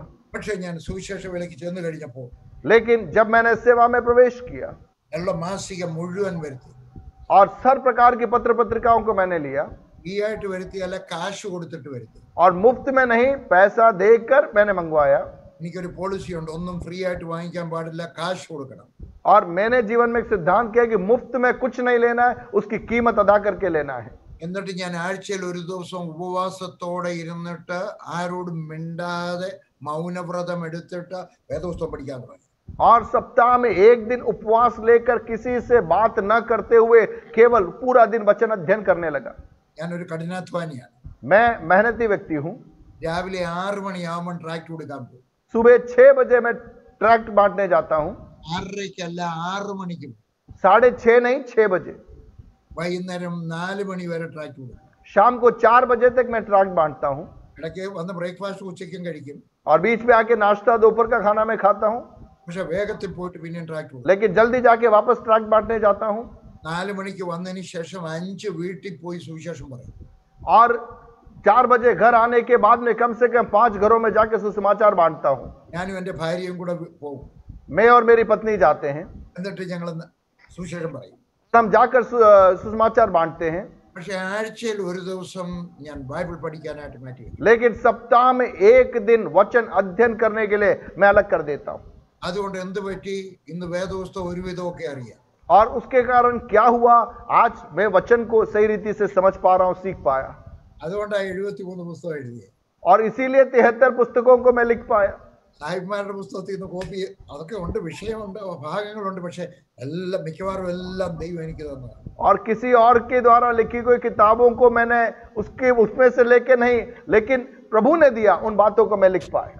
അപ്പൊ നിങ്ങളുടെ പ്രയോറിറ്റി നമ്പർ 1 ദൈവം. आपके जीवन की प्राथमिकता पहला परमेश्वर। ഇന്നും വേദപുസ്തകം 3-4 മണിക്കൂർ വായിച്ചു. आज भी 3-4 घंटा वचन मैंने पढ़ा ഒരു പുസ്തകം എഴുതാനുള്ള പോയിന്റ് ഒക്കെ എഴുതി വെച്ചു. और एक नई पुस्तक लिखने के लिए कुछ बिंदुओं को लिख दिया വാട്സപ്പ് നാളെ പ്രസംഗിക്കാനുള്ളത് റെക്കോർഡ് ചെയ്ത് വെച്ചു. और कल जो व्हाट्सएप पे संदेश देना वो रिकॉर्ड करके रखा। ദൈവത്തിന്റെ വചനം, ദൈവത്തിന്റെ വചനം, परमेश्वर का वचन प्राथमिकता। രണ്ട് നിങ്ങളുടെ കുടുംബം. दूसरा आपका परिवार। നിങ്ങളുടെ കുടുംബം എന്ന് പറയുന്നത് നിങ്ങളുടെ ഭാര്യയും മക്കളുമാണ്. और आपका परिवार अर्थात आपकी पत्नी और आपके बच्चे। 3 ദൈവത്തിന്റെ വേല. तीसरा परमेश्वर का कार्य सेवकाई। ഒരു 40 വർഷത്തിന് മുമ്പ് ഇങ്ങനെയല്ലായിരുന്നു നമ്മുടെ പ്രയോറിറ്റി. 40 साल पहले हमारी प्राथमिकता ऐसी नहीं थी। അന്നത്തെ പ്രയോറിറ്റി ഇതായിരുന്നു, ഒന്ന് ദൈവത്തിന്റെ വേല, പിന്നെ കുടുംബം. और उस समय की प्राथमिकता थी पहला परमेश्वर, दूसरा सेवकाई, तीसरा परिवार। അപ്പോഴാ നോക്കിയപ്പോഴാ പിള്ളേരൊക്കെ പിഴയായി. और तब देखा कि बच्चे बिगड़ रहे हैं। അപ്പോഴാണ് നമ്മൾ ഇങ്ങനെ കൊണ്ടുവന്നിരിക്കുന്നത്, ദൈവം, കുടുംബം, ദൈവത്തിന്റെ വേല. और इसलिए पहला परमेश्वर, दूसरा आपका परिवार और तीसरा सेवकाई। ദൈവത്തിന്റെ വേല ചെയ്യുന്ന സമയത്ത് നമുക്ക് നല്ല പ്രേയർ സപ്പോർട്ട് വേണം. और जब आप सेवकाई करते हैं प्रार्थना का समर्थन सहयोग आपको होना चाहिए। ഞാൻ സുവിശേഷ വേലയ്ക്ക് പോകുമ്പോൾ എന്നോട് പ്രാർത്ഥിക്കാമെന്ന് 2 പേരെ പറഞ്ഞുള്ളൂ. और जब मैं सेवकाई में निकला केवल 2 लोगों ने मुझसे बोला था कि हम आपके लिए प्रार्थना करेंगे। എനിക്ക് കേരളവുമായിട്ട് യാതൊരു ബന്ധവുമില്ല. और केरल से मेरा कोई संपर्क नहीं था। കേരളത്തിലെ ഒരു വിശ്വാസിയെ പോലും എനിക്കറിയില്ല. केरल के किसी विश्वासी को मैं नहीं जानता था। പക്ഷെ കാശ്മീരിലെ എന്റെ പാസ്റ്ററും വേറൊരു പട്ടാളക്കാരനും പറഞ്ഞ് പ്രാർത്ഥിക്കാമെന്ന്. लेकिन कश्मीर में जो मेरे पासबान थे और सेना में दूसरे एक व्यक्ति थे, उन दोनों ने कहा कि हम आपके लिए प्रार्थना करेंगे। അവര് പ്രാർത്ഥിക്കുന്നു. वे प्रार्थना कर रहे हैं അവര് പ്രാർത്ഥിക്കുന്ന നല്ല ഉറപ്പായിരുന്നു. എല്ലാ ദിവസവും മുടങ്ങാതെ പ്രാർത്ഥിക്കും. और वे प्रतिदिन बिना विलंब किए मेरे लिए प्रार्थना करते थे। 1979 ജോൺ താന്നിക്കൽ എന്ന് പറഞ്ഞ ഒരു ദൈവദാസൻ എന്റെ കൺവെൻഷന് പ്രസംഗിക്കാൻ പഞ്ചാബിൽ വന്നു. और 1969 में जॉन टानिकल नाम के एक प्रभु के दास कन्वेंशन में प्रचार करने के लिए आए। അദ്ദേഹം എന്റെ വേല കണ്ടു. उन्होंने सेवा को देखा എന്റെ കൂട്ടുവേലക്കാരെ കണ്ടു. और मेरे सहयोगियों को देखा। അദ്ദേഹത്തിന് വിശ്വസിക്കാൻ കഴിഞ്ഞില്ല. वे विश्वास नहीं कर पाए। അദ്ദേഹം എന്നെ വിളിച്ചിട്ട് ചോദിച്ചു, उन्होंने मुझे बुलाकर पूछा, വർഗീസ് നിനക്കൊരു സഭ പുറകിലില്ല? भाई वर्गीस आपके पीछे कलीसिया नहीं है? എന്റെ അക്കൗണ്ട് മുഴുവൻ അദ്ദേഹം കണ്ടായിരുന്നു, ആരൊക്കെയാ രൂപ അയച്ചെന്ന് കണ്ടായിരുന്നു. और मेरा पूरा हिसाब किताब उन्होंने देखा था कि किस किस ने मदद की है। അത് പറഞ്ഞു, എടാ ഇതിനകത്ത് ഒരു സഭയില്ല നിന്നെ സഹായിക്കാൻ, ഒരു സംഘടനയില്ല. और उन्होंने कहा ना तो कोई संस्था है तेरे पीछे, ना कोई कलीसिया तेरी मदद करने वाली। ഒരു സായിപ്പേ ഉള്ളൂ, एक अंग्रेज है, ബാക്കി എല്ലാരും ഇന്ത്യക്കാരാണ്. बाकी सब भारतीय लोग हैं എന്തുകൊണ്ട് ഞാൻ കണ്ടിട്ടില്ലാത്തവരാണ്. जो मैं जानता नहीं ऐसे लोग हैं। ചോദിച്ചു ഇതിന്റെ രഹസ്യം എന്താണ്? उन्होंने पूछा इसका राज क्या है? അദ്ദേഹം असेंबली സോഡുകാരൻ. അദ്ദേഹം പറഞ്ഞു, ഞങ്ങളുടെ അസംബ്ലി സോഡുകാർ വിചാരിച്ചിട്ട് ഇത്രയും മേലെ ഉണ്ടാക്കാൻ സാധിച്ചിട്ടില്ല. और उन्होंने वो असेंबली ऑफ गॉड से में संबंधित है, उन्होंने कहा हम इतना नहीं कर पाए। മറ്റേതെങ്കിലും ഒരു പെന്തിക്കോസ് സഭ ഇന്ത്യക്കാരുടെ ഇടയിൽ ഇത്രയും മേലെ ചെയ്തായിട്ട് ഞങ്ങൾക്ക് അറിയത്തില്ല. और अन्य कोई पेंटिकोस कलीसिया हिंदी भाषी लोगों के बीच में इतना काम किया हमें नहीं मालूम। വർഗീസ് ഈ 7 വർഷത്തിനകത്ത് നീ എങ്ങനെ ഇത്രയും ഒപ്പിച്ചു? 7 साल के अंदर आपने इतना सब कैसे किया? ഞാൻ പറഞ്ഞു, എനിക്ക് അറിഞ്ഞൂടാ. मैंने कहा मुझे नहीं मालूम। അദ്ദേഹം പറഞ്ഞു, ആലോചിച്ചിട്ട് എനിക്കൊന്ന് മറുപടി തന്നാ. उन्होंने कहा सोच कर मुझे बताना। ഞാൻ ആലോചിച്ചു. मैंने भी सोचा। ഞാൻ അദ്ദേഹത്തിന് മുറിയോട്ടി എന്ന് പറഞ്ഞ് എനിക്ക് മറുപടി കിട്ടി. मैंने उनके कमरे में जाके बोला कि मुझे उत्तर मिल गया। എനിക്ക് വേണ്ടി പ്രാർത്ഥിക്കാൻ ഏകദേശം 300 പേരുണ്ട്. मेरे लिए प्रार्थना करने के लिए लगभग 300 लोग हैं। എന്റെ പേരറിയാം, എന്റെ ഭാര്യയുടെ പേരറിയാം, എന്റെ മക്കളുടെ പേര് 1 2 3 4 5 6 എല്ലാവരുടെയും പേരറിയാം. और जिन्हें मेरा नाम मालूम है, मेरी पत्नी का नाम मालूम है, मेरे बच्चों का नाम क्रमबद्ध मालूम है। നിങ്ങൾക്ക് വേണ്ടി പ്രാർത്ഥിക്കാൻ ഒരു വലിയ സമൂഹത്തെ ഉണ്ടാക്കിയെടുക്കുന്നത് വലിയ കൃപയാണ്. आपके लिए नाम लेकर प्रार्थना करने वाला एक समूह को आप निर्मित कर देते तो बड़ा अनुग्रह है। ഈ കൊറോണ വന്നതിന് ശേഷം നമുക്കൊരു ഗുണമുണ്ടായി. ये कोरोना आने के बाद में एक लाभ हुआ। നമ്മുടെ ബൗണ്ടറീസ് ഒക്കെ, നമ്മുടെ ഈ വേലിക്കെട്ടുകളൊക്കെ താഴ്ന്നിട്ട് നമ്മൾ വേറൊരാൾക്ക് വേണ്ടി പ്രാർത്ഥിക്കാനുണ്ട്. और हमने जो बाड़बंदी बना रखी थी प्रभु ने वो ध्वस्त कर दिया और हम आपस में एक दूसरे के लिए प्रार्थना करने लग गए। ഞാൻ ഇതിനകത്ത് ഏകദേശം 165 പേര് കാണുകയാണ്. और 165 लोग आज इस सभा में जुड़े हुए हैं। നിങ്ങൾ ഓരോരുത്തരും വേറൊരാൾക്ക് വേണ്ടി പ്രാർത്ഥിക്കണം. आप एक दूसरे के लिए प्रार्थना कर सकते हैं। നമ്മൾ പ്രാർത്ഥനയിൽ സപ്പോർട്ട് ചെയ്യണം. हमें प्रार्थना में एक दूसरे को समर्थन करना है. അവരുടെ പ്രാർത്ഥനാ വിഷയം നമ്മുടെ പ്രാർത്ഥനാ വിഷയമാണ്, എൻ്റെ മൂത്ത മോന്റെ പ്രാർത്ഥനാ വിഷയമാണ്, എൻ്റെ ചേട്ടന്റെ പ്രാർത്ഥനാ വിഷയമാണെന്ന് വിചാരിച്ച് പ്രാർത്ഥിക്കണം. और आपके भाई का प्रार्थना विषय आपका विषय है, आपके बेटे का विषय है, ऐसा समझकर आपको प्रार्थना करना है. അടുത്തത് എല്ലാവരും നല്ലതുപോലെ വേല ചെയ്യണം. और अगला, सभी को अच्छी रीति से सेवा करना है. വിശ്വാസത്തോടെ വേല ചെയ്യണം. विश्वास के साथ में सेवा करना है. ഞാൻ രക്ഷിക്കപ്പെട്ടപ്പോഴേ എനിക്ക് കുറച്ച് വിശ്വാസം ഉണ്ടായി. और जब मैंने उद्धार पाया तब से थोड़ा विश्वास मेरे अंदर है. ആ ദിവസം പറയുന്നു രക്ഷിക്കപ്പെടുന്ന സമയത്ത് എല്ലാവർക്കും ഒരളവിൽ വിശ്വാസം കിട്ടും. और वचन में हम पाते हैं कि जब हम उद्धार पाते हैं हमारे अंदर विश्वास का एक परिमाण दिया जाता है. സകലർക്കും കിട്ടും.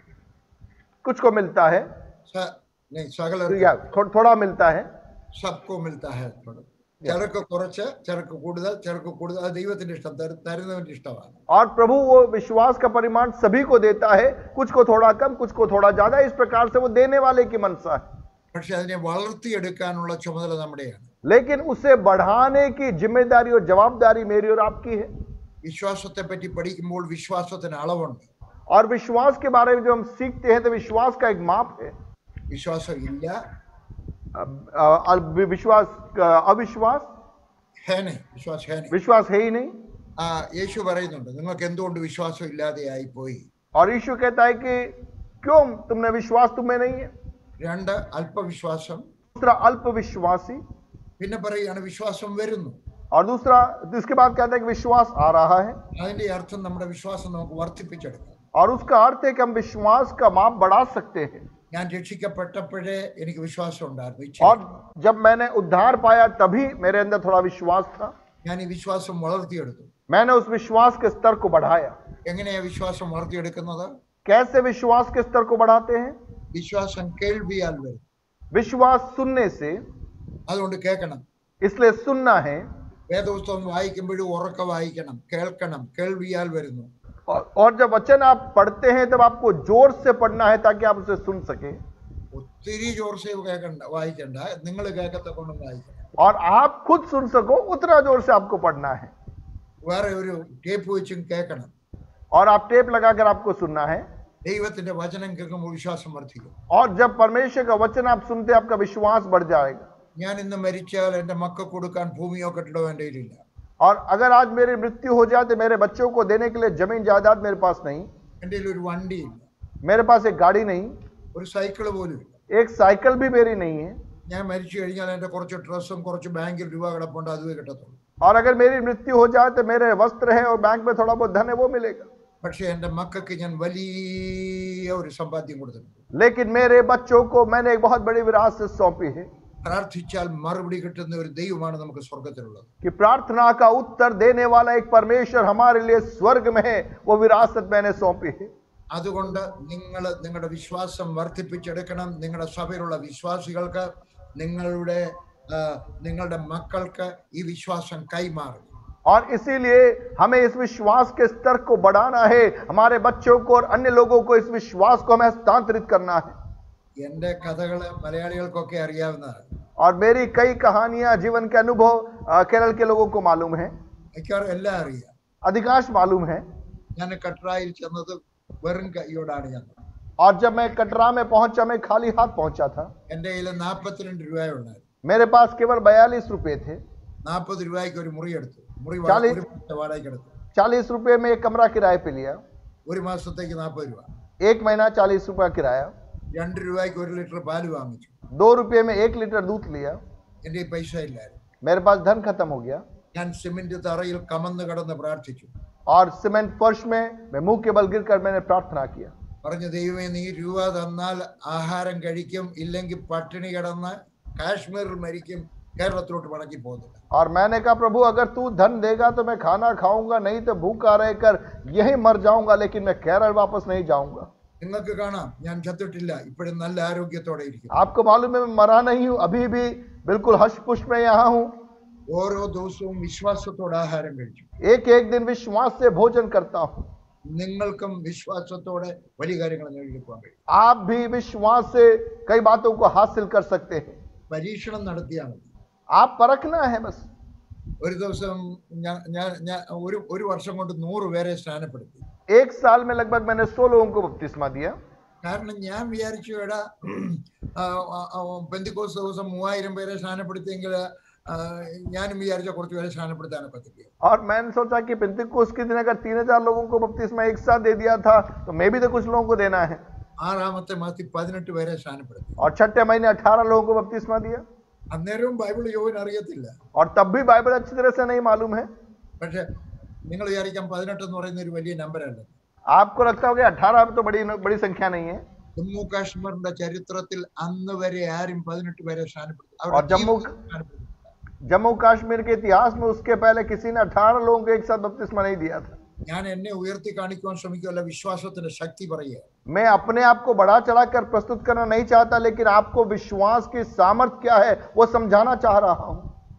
അങ്ങനെ ഒരു വർഷത്തിനകത്ത് 100 പേരായി. और एक साल में लगभग 100 लोग हुए। നേരെ എവിടെ കൂടി വരുന്നേ? अब ये सब कहां इकट्ठा होंगे? 100 പേരെ ഏത് വീട്ടിൽ ഒന്നിച്ചിരുത്തി ആരാധന നടത്താനൊക്കെ? 100 लोगों को कौन से घर में बैठ के आराधना कराएंगे? എനിക്ക് 365 ദിവസവും മീറ്റിംഗ് ഉണ്ട്. ഒരൊറ്റ ദിവസം പോലും ബ്ലാങ്കിൽ എല്ലാ ദിവസവും മീറ്റിംഗ്. और 365 दिन हर दिन सभाएं हैं। ഒരേ കൂട്ടമാണ്, അതാ രസം, ഒറ്റ കൂട്ടം. और एक ही समूह है, उन्हीं के बीच में मैं सेवा कर रहा हूं। അല്ലെ ഒരു ദിവസം ഞാൻ പറഞ്ഞു നമുക്കൊന്ന് പ്രാർത്ഥിച്ചു കളയാം. मैंने कहा आओ पर प्रार्थना कर लेते हैं, കുറച്ച് പുരേടത്തിന് വേണ്ടി പ്രാർത്ഥിക്കാം. जमीन के लिए प्रार्थना करते हैं। അപ്പൊ ഞങ്ങളുടെ ഒരു തോമസ് എന്ന് പറഞ്ഞൊരു 14 വയസ്സുകാരൻ ചെറുക്കനുണ്ട്. ഞാൻ പറഞ്ഞു തോമസേ പ്രാർത്ഥിയില്ലേ. और हमारे बीच में 14 साल का एक जवान था थॉमस। मैंने कहा भाई थॉमस आप प्रार्थना करो। ഞാൻ അവിടെ ചെല്ലുമ്പോൾ ഒരു ക്രിസ്ത്യാനിയും ഇല്ല അവിടെ. और जब मैं वहां पहुंचा कोई मसीह नहीं था वहां। പക്ഷെ അവരെല്ലാം പുതിയ ക്രിസ്ത്യാനികളാണ്. और वे सब नए प्रभु में आए हुए लोग थे। പുതിയ ക്രിസ്ത്യാനികളുടെ പ്രാർത്ഥനയ്ക്ക് കുറച്ചുകൂടി ഒരു രസമാണ്. और नए मसीहियों की प्रार्थना के अंदर एक दम होता है। പഴയ ക്രിസ്ത്യാനികളൊക്കെ പ്രാർത്ഥിക്കുന്നത് വലിയ ചടങ്ങായിട്ടാണ്. और जो सालों से जिनके पास में अनुभव है वो तो एक तरीके से प्रार्थना करते, एक विधि के साथ में करते। ഞങ്ങളുടെ കർത്താവേ ഞങ്ങൾ നിന്റെ അടുക്കിലേക്ക് അടുത്ത് വരികയാണ് ഇങ്ങനെയൊക്കെ അങ്ങനെ അവർ പ്രാർത്ഥിക്കും. और कई शब्दावली का इस्तेमाल करके सर्वशक्तिमान परमेश्वर हम आपके करीब आते हैं ऐसे आवाज बदल के प्रार्थना करते। തോമസിന്റെ ഒക്കെ പറഞ്ഞു തോമസെ പ്രാർത്ഥിക്കുന്നു പറഞ്ഞു. और मैंने कहा भाई थॉमस आप प्रार्थना करो। തോമസ് ഒരു പ്രാർത്ഥന. उन्होंने एक प्रार्थना कर, ഹേ ഖുദാ ദൈവമേ പറയുന്നേ കേൾക്കണം. प्रभु जो मैं कह रहा हूं आप सुन लो, ഞങ്ങൾക്ക് ഇച്ചിരി ഭൂമി വേണം. हमें कुछ जमीन चाहिए। ഇന്നലെ ഞങ്ങളുടെ പാസ്റ്റർ പറഞ്ഞു സ്വർഗം നിന്റെ സിംഹാസനവും ഭൂമി നിന്റെ പാദപീഠവുമാണ്. और कल हमारे पासवान ने सिखाया कि स्वर्ग तेरा सिंहासन और पृथ्वी तेरे पैरों की चौकी है। അങ്ങനെയാണെങ്കിൽ കാൽ ഇച്ചിരി മാറ്റി വെച്ചുമ്പോ ഇച്ചിരി ഭൂമി തരാമോ? यदि ऐसा है तो आपका पैर थोड़ा सा हटा करके वो जगह आप हमें दे दीजिए। എനിക്കറിഞ്ഞൂടാ അങ്ങനെ പ്രാർത്ഥിക്കാൻ. मुझे नहीं मालूम ऐसे प्रार्थना करना। ഞാൻ യാക്കോബക്കാരനാണ്, എനിക്കറിഞ്ഞൂടാ അങ്ങനെ പ്രാർത്ഥിക്കാൻ. मुझे नहीं मालूम ऐसे प्रार्थना करना। പക്ഷെ പുതിയ ക്രിസ്ത്യാനി അങ്ങനെ പ്രാർത്ഥിച്ചു. लेकिन वो नया विश्वासी उसने प्रार्थना कर लिया। എനിക്കറിയാമായിരുന്നു ദൈവം പ്രാർത്ഥന കേൾക്കും. मुझे मालूम पड़ गया था कि प्रभु उसकी प्रार्थना को जरूर सुनेगा। അടുത്ത ദിവസം ഞാൻ പാല് വാങ്ങിക്കാൻ പോയി. अगले दिन मैं दूध लेने गया। ആ പാലുകാരൻ എന്നോട് ഭയങ്കര ദേഷ്യമാണ്. और वो दूध लेने वाला मुझसे बड़ा गुस्से में था। അയാള് ബ്രാഹ്മണനാണ്. वो ब्राह्मण व्यक्ति था। കാരണം ഞാൻ തോട്ടികളുടെ ഉപദേശിയാണ്. क्योंकि मैं हरिजन लोगों के बीच में मैं सेवकाई करता था, उनका पादरी था। और പിന്നെ ഹിന്ദുക്കളെയൊക്കെ ഞാൻ ക്രിസ്ത്യാനിയാക്കുക. और कई हिंदू लोग भी सेवा में प्रभु को पहचानते थे। അതുകൊണ്ട് ഇയാൾക്ക് എന്നോട് വലിയ ദേഷ്യം. और इसलिए ये मुझसे गुस्सा करता था। അയാളെ എനിക്ക് മിക്കവാറും പാല് തരാതിരിക്കാൻ നോക്കും. और कई बार वो प्रयास करता है कि वो मुझे दूध न देवे। അന്ന് ചെന്നപ്പോ അയാൾ എന്റെ ചിരിച്ചു കാണിച്ചു. लेकिन उस दिन उसने बड़ा हंस के दिखाया। എന്നൊക്കെ പറഞ്ഞ് ഞാൻ കേട്ടു നീ കുറച്ച് പുരേടം അന്വേഷിക്കുന്നുണ്ടെന്ന് ഒരു ചർച്ച് പണിയാനായിട്ട്. और उस व्यक्ति ने मुझसे पूछा कि मैंने सुना है कि आप कोई जमीन ढूंढ रहे हैं चर्च बनाने के लिए। ഒരു കാലത്തും വൈഷ്ണോ ദേവിയിൽ നിനക്ക് ആരും ചർച്ച് പണിയാൻ ഭൂമി തരത്തില്ല. और वैष्णो देवी में कोई भी तुझे चर्च बनाने के लिए जमीन नहीं देगा। പക്ഷെ ഞാൻ നിനക്ക് തരിക്കാം. लेकिन मैं तेरे को दिला सकता हूँ। അയാൾ എന്നെ കൊണ്ടുപോയിട്ട് ഒരു ഭൂമി കാണിച്ചു. वे मुझे ले जाकर एक जमीन बताई। എനിക്ക് അങ്ങ് ഇഷ്ടപ്പെട്ടു. നല്ല ഒന്നാം തരം ഭൂമി. मुझे बहुत वो जमीन पसंद आ गई। ഞാൻ ചോദിച്ചു എത്ര രൂപ ഇതിന് വില? मैंने पूछा इसका दाम कितना होगा? അയാൾ പറഞ്ഞു 7000 രൂപ ആവും. लगभग 7000 रुपये। എന്റെ ആകെ 150 രൂപ എങ്ങാണ്ടേ ഉള്ളൂ. मेरे पास कुल मिला के 150 रुपया है। ഞാൻ എന്ത് കൊടുക്കും? अब मैं क्या करूं? ഞാൻ പ്രാർത്ഥിച്ചു. मैंने प्रार्थना किया। അയാളൊക്കെ പറഞ്ഞു വാങ്ങിക്കാൻ പോവാ. मैंने कहा खरीदने जा रहा हूं। നിങ്ങൾ ബാക്കിയുള്ളൊക്കെ സമ്മതിപ്പിച്ചാണ്. और मैंने कहा आप जो है सौंपो। എന്റെ വിശ്വാസികളെല്ലാം ഒരു മാസത്തെ മുഴുവൻ പേ ഞങ്ങൾക്ക് തന്നു. और मेरे कलीसिया के विश्वासियों ने 1 महीने का पूरा वेतन उन्होंने दे दिया. ഒരു രൂപ പോലും വെളിയിൽ നിന്ന് വന്നില്ല. 10,000 രൂപ കൊടുത്ത് 4 ഏക്കർ ഭൂമി വാങ്ങിച്ചു. और 1 रुपया भी बाहर से नहीं आया. जो 1000 वो पैसा देकर वहां पे हमने जमीन खरीदी. പക്ഷെ ഞാനൊരു കാര്യം ചെയ്തു. लेकिन मैंने एक कार्य किया. ഞാൻ അവിടെ ചെന്നൊരു കുഴി കുഴിച്ചും വെച്ച് ഒരു 50 പൈസ കുഴിച്ചിട്ടും വെച്ച് പറഞ്ഞു, കർത്താവേ ഇതിന്റെ അഡ്വാൻസ് കൊടുക്കുക, ബാക്കി നീ തരുമ്പോൾ തരുമെന്ന് പറഞ്ഞു. और मैंने वहां पे गड्ढा खोद के उसमें 50 पैसा डाल के बोला, प्रभु ये एडवांस में दे रहा हूं, बाकी तू दे देगा. 3 മാസത്തിനകത്ത് 10,000 രൂപ. 3 महीने में 10,000 रुपए. പക്ഷെ പോകുന്നതിന്റെ വാങ്ങിക്കാൻ പോകുന്നതിന്റെ അന്ന് രാത്രിയിൽ ഇരുന്ന് രൂപ എല്ലാം എണ്ണി നോക്കിയപ്പോഴാണ് 150 രൂപ കുറവുണ്ട്. और खरीदने के उस तारीख से पहले जब गिन के देखा तो 150 रुपया कम. ഞാൻ ഇന്ന് വരെ കടം വാങ്ങിച്ചിട്ടില്ല. मैंने आज तक उधार नहीं लिया. ഞാൻ എന്റെ ഭാര്യയൊക്കെ പറഞ്ഞു, എന്തോ എടുക്കും, 150 രൂപയുടെ കുറവുണ്ടല്ലോ. मैंने मेरी पत्नी को बोला कि 150 रुपया कम पड़ रहा, अब क्या करेंगे. അപ്പൊ പറഞ്ഞു, ഒരു കാര്യം ചെയ്യാം, അതിനകത്ത് ഒരാളിന്റെ കപ്പറ 150 രൂപ പിന്നെ തരാമെന്ന് പറ. और कहा कि एक व्यक्ति को बोलना कि 150 रुपया बाद में देंगे बोलना. ഞാൻ പറഞ്ഞു ശരി. मैंने कहा ठीक है. ഞാൻ എന്റെ പൈജാമയും ജുബായും ഒക്കെ ഇട്ട് രൂപ എല്ലാം ക്യാഷാ, മുഴുവൻ ക്യാഷാണ്, ഒരു ബാഗിനകത്ത് വെച്ചോണ്ട് വെളിയിലോട്ട് ഇറങ്ങി. और मैं ड्रेस पहनकर बैग के अंदर पैसा वगैरह रख कर कैश लेके मैं निकला. അവിടുത്തെ അമ്പലത്തിലെ പൂജാരിയുടെ ഭാര്യ അവിടെ നിന്നുകൊണ്ട് എന്നെ കണ്ടു. और वहां पर एक मंदिर के पुजारी की पत्नी ने मुझे देखा. പറഞ്ഞു, പോലെ പോലെ എവിടെ പോവാ. उन्होंने कहा जाना मत, आप कहाँ जा रहे हो. ഒരിടം വാങ്ങിക്കാനാന്ന് പറയാനൊക്കത്തില്ല, അവർ തടയും. और कहाँ जा रहा हूँ बोलूंगा तो वो मुझे रोकेंगे. ഞാൻ പറഞ്ഞു, ഒരു നല്ല കാര്യത്തിന് പോവാ. मैंने कहा मैं एक अच्छे काम के लिए जा रहा हूँ. അവർ പറഞ്ഞു, അവിടെ നിന്നാട്ടെ, ഞാൻ ഇപ്പൊ വരെ അബിയുടെ അവിടെ നിന്നാട്ടെ. उन्होंने कहा आप अभी रुकिए, मैं आ रही हूँ. അവർ എളുപ്പം ഓടി വന്നു. वो जल्दी से दौड़ के आई. 150 രൂപ എന്റെ തന്നു. 150 रुपया मेरे हाथ में दिया. എന്നിട്ട് പറഞ്ഞു, ഇന്നലെ രാത്രി നിന്റെ യേശു ക്രിസ്തു എന്റെ അടുക്ക വന്നു. और कहा कल रात को तुम्हारा यीशु मेरे पास आया. അവര് പറയാണ്, യേശു എന്റെ അടുക്ക പറഞ്ഞു, ഞാൻ നിൽക്കുന്നത് എന്റെ ദാസനാണ്, അയക്ക് നാളെ 150 രൂപ കൊടുക്കണമെന്ന് പറഞ്ഞുകൊണ്ട് യേശു പറഞ്ഞുകൊണ്ട് വരികയാണ്. और तेरे यीशु ने आकर मुझसे कहा ये मेरा दास है और कल तुझे 150 रुपया तुझे देना है. ആരാ പറഞ്ഞ തന്നെന്നറിയാം? അമ്പലത്തിലെ പൂജാരിയുടെ ഭാര്യ. क्या आपको मालूम है वो स्त्री कौन थी? एक मंदिर के पुजारी की पत्नी. നിങ്ങൾ എന്റെ കൂടെ വന്നിട്ട് ഞാൻ കാണിക്കാം, അവരിപ്പോഴും ഉണ്ട് അവിടെ. आप मेरे साथ आए, मैं आपको बताऊंगा वो महिला कौन है. आज भी वो ചെല്ലുന്നവരുടെ അടുക്കലെല്ലാം അവർ ആ കഥ പറയും. और जो जो उनके पास जाते उनको वो कहानी सुनाती है. ഞാൻ 50 പൈസ കുഴിച്ചിട്ടത് എന്റെ കർത്താവ് കണ്ടു. मैंने 50 पैसा गाड़ के रखा, मेरे प्रभु ने वो देखा. നിന്റെ വിശ്വാസത്തെ കാണുന്നവനാണ് ദൈവം. आपके विश्वास को वो देखता है. ഇത് കേൾക്കുന്ന ചിലർ വിചാരിക്കും, അന്ന് ഞാനും 50 പൈസ കുഴിച്ചിടാൻ പോവാ. और ये सुनने वाले आप भी सोचोगे आज मैं भी जाकर 50 पैसा गाड़ता हूं. ഞാൻ ഉള്ളത് പറയാൻ ഒന്നും നടക്കാൻ പോകുന്നില്ല. मैं खुल के बोलूं कुछ नहीं होगा. എന്താ കാര്യം? कारण क्या है? ഞാൻ വിശ്വാസത്തോടെ പ്രവർത്തിച്ചു, നീ എന്റെ പ്രവൃത്തിയുടെ ഡ്യൂപ്ലിക്കേഷൻ ചെയ്യുകയാണ്. मैंने विश्वास से कार्य किया, अब जो मैंने किया आप उसकी नकल कर रहे हो, इसलिए नहीं होगा. ഡ്യൂപ്ലിക്കേഷൻ ചെയ്യുന്നതുകൊണ്ട് അത്ഭുതം കിട്ടത്തില്ല. नकल करने से कोई और कर रहा करके आप भी जाके करने से आपके जीवन में चमत्कार नहीं होगा. ഞാൻ ഈ പറഞ്ഞതുപോലെ നീ വിശ്വാസം ഉണ്ടാക്കി എടുത്തുമ്പോൾ ചെയ്യാമെങ്കിൽ ദൈവം ചെയ്യും. और जैसे मैं आपको सिखा रहा हूं वैसे आप आपके जीवन में विश्वास का निर्माण करके आप कदम उठाएंगे, वहां पे प्रभु आपके लिए कार्य करेगा. അവിടെ മാത്രമല്ല, केवल वहां ही नहीं, ഞാൻ പോയിടത്തെല്ലാം ഇതുപോലെ ഭൂമി വിശ്വാസത്താ വാങ്ങിച്ചു. जहां जहां मैं गया वहां पर विश्वास से मैंने चीजों को लिया. പത്താംകോട്ട് വന്നു, पठानकोट आया, 4 ഏക്കർ ഭൂമിയാണ് 4 एकड़ जमीन वहां ली. ഇതുപോലെ വാങ്ങിച്ചാ. वो भी ऐसे ही लिया. പൈസ കുഴിച്ചിട്ടൊന്നുമില്ല. वहां पे कोई धन गाड़ा नहीं. പക്ഷെ ഒരു പിടി മണ്ണ് വാരിക്കൊണ്ട് പ്രാർത്ഥിച്ചു. एक मुट्ठी मिट्टी हाथ में लेके मैंने प्रार्थना किया, നീ എനിക്കിത് തരണം. प्रभु आप मुझे ये देना. അവിടെ ഞാനൊരു കൺവെൻഷൻ ഗ്രൗണ്ട് ഉണ്ടാക്കും. और वहां पर एक कन्वेंशन ग्राउंड था.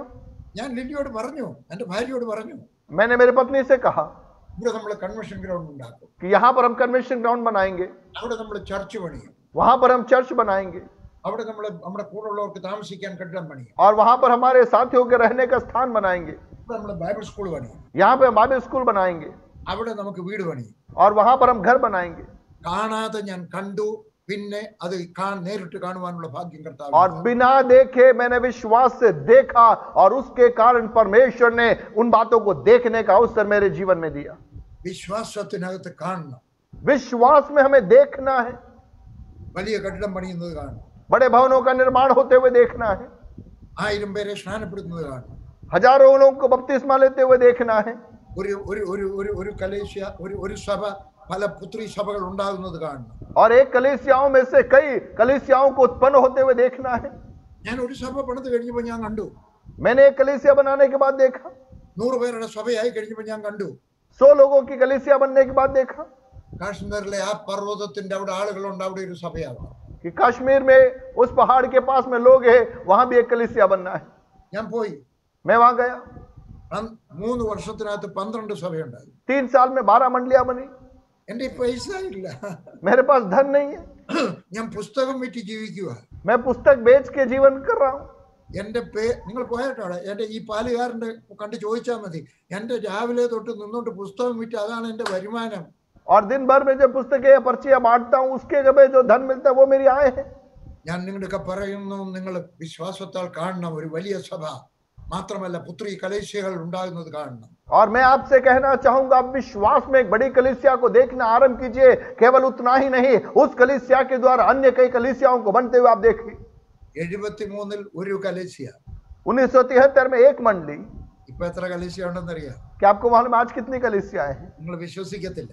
आप विश्वास नहीं करोगे।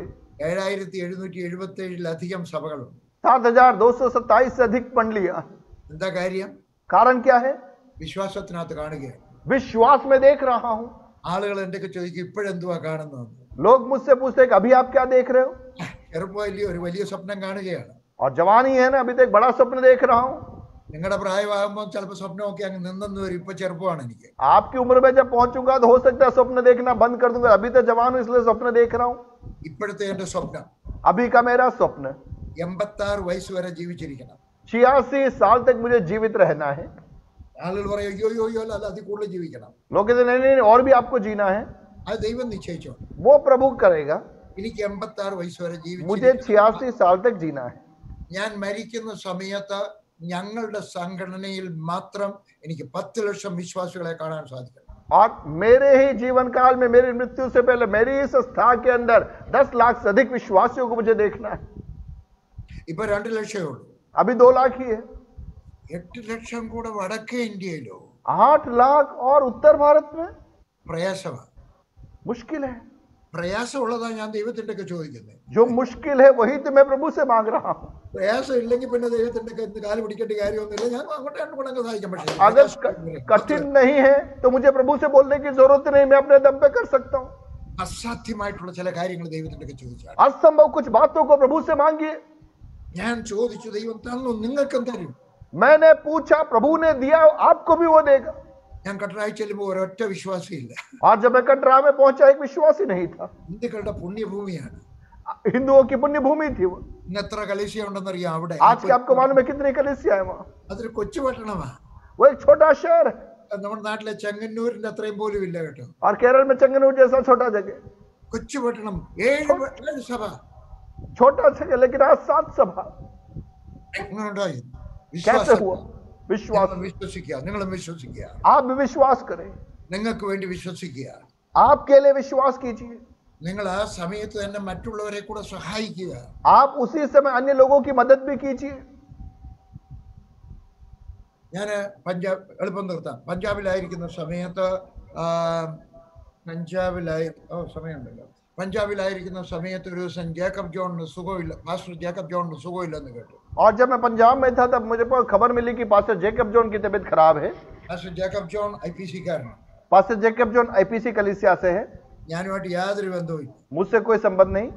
ഇച്ചിരി പിണക്കം ഉണ്ടെന്നും വേണമെങ്കിൽ പറയാം. और थोड़ा शिकवा शिकायत है ये भी कह सकते हैं। ഞാൻ അദ്ദേഹത്തെ കാണാൻ പോയി. അദ്ദേഹം സുഖമില്ലെന്ന് കേട്ടു. मैं उनसे मिलने गया जब मुझे मालूम पड़ा कि उनकी तबीयत खराब है। ചെന്നപ്പോഴാണ് അദ്ദേഹം പട്ടാളത്തിന്റെ ഒരു കമ്പിളിയും പോതച്ച് കട്ടിലയിലിരിക്കുന്നത്. और जब मैंने देखा तो वो कंबल ओढ़ कर वो खाट पे बैठे हैं। നല്ല മലേറിയ ആണ്. और मलेरिया है उनको। ഇരിക്കാൻ ഒരു കസേരയില്ല. बैठने के लिए कुर्सी नहीं है। ഞാൻ തിരിച്ച് എന്നും വെച്ച് കേരളത്തിലെ ഒരു ചാരി കസേര കൊടുത്തയച്ചു. और मैं वापस जाकर उनके लिए एक जो आराम से जो कुर्सी है जिसमें आराम से बैठ सके वो मैंने भेजी। എന്റെ പപ്പ എനിക്ക് തന്ന കസേരയാണ്. वो कुर्सी मेरे पिताजी ने मुझे दी थी। ഒരു സൈക്കിൾ റിക്ഷയിൽ വെച്ച് ഞാൻ കൊടുത്തയച്ചു. एक साइकिल रिक्शा में वो कुर्सी मैंने उनके घर भिजवाई। അദ്ദേഹം IPC കാരൻ, എന്റെ കൂട്ടുകാരനല്ല. और वे IPC संस्था के मेरे मित्र नहीं, പക്ഷെ എന്റെ സഹോദരനാണ്. लेकिन वो मेरा भाई है। ഉള്ളപ്പോൾ മറ്റുള്ളവരെ സഹായിക്കുവാൻ ശ്രമിക്കുക. जब आपके पास में है, अन्य लोगों की मदद करने का प्रयास कीजिए. അപ്പോഴാണ് അവിടെ റിയാസി എന്ന് പറഞ്ഞ സ്ഥലത്ത് വേറൊരു പാസ്റ്റർ ഉണ്ട്, സാങ്കുട്ടി, PT സാമുവൽ സാങ്കുട്ടി. और वहां पे रियासी नामक स्थान में PT सामकुटी नाम के दूसरे प्रभु के दास है. അദ്ദേഹം IPC കാരനാണ്. वे भी IPC के हैं. ഒരു ദിവസം എന്റെയൊക്കെ പറഞ്ഞു, കുമ്പനാട് ഞങ്ങളുടെ കൺവെൻഷൻ ആണ്, ഒന്ന് പോയാൽ കൊള്ളാവുന്ന ആഗ്രഹമുണ്ട്, പക്ഷെ വണ്ടിക്കൂലിയില്ല. और उन्होंने कहा कि केरल में कुंभनाड में हमारा कन्वेंशन है, जाने की इच्छा है लेकिन किराया नहीं है. അദ്ദേഹം കൂടെ കൂടെ എന്റെയൊക്കെ പറയും, പലപ്പോഴും കാണുമ്പോൾ എന്റെയൊക്കെ പറയും. और बार बार कई बार उन्होंने मुझे ये बोला. ഞാൻ പറഞ്ഞു, പാനൂരിക്കോ, ഞാൻ വണ്ടിക്കൂലി തരാം. मैंने कहा आप जाने की तैयारी कीजिए, किराया मैं दूंगा. ഞാൻ എവിടുന്നാ കൊടുക്കുന്നത്? मैं कहां से दूंगा? പുസ്തകം വിറ്റിട്ട് കിട്ടുന്ന പൈസ ഉണ്ട്. और पुस्तकें बेचकर, पर्चियां बांटकर जो पैसा मिलता है वो पैसा. 25 പൈസയ്ക്ക് 5 പുസ്തകം. और 25 पैसे में 5 पुस्तकें.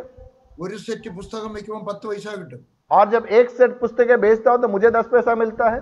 കേരളം വരെയുള്ള വണ്ടിക്കൂലി കൊടുക്കട്ടെ, വണ്ടിക്കൂലിക്ക് പൈസ ഉണ്ടെങ്കിൽ എത്ര സെറ്റ് പുസ്തകം വിറ്റാ കിട്ടും. और केरल तक का किराया देना हो तो कितने सेट पुस्तकें मुझे बेचनी पड़ेगी.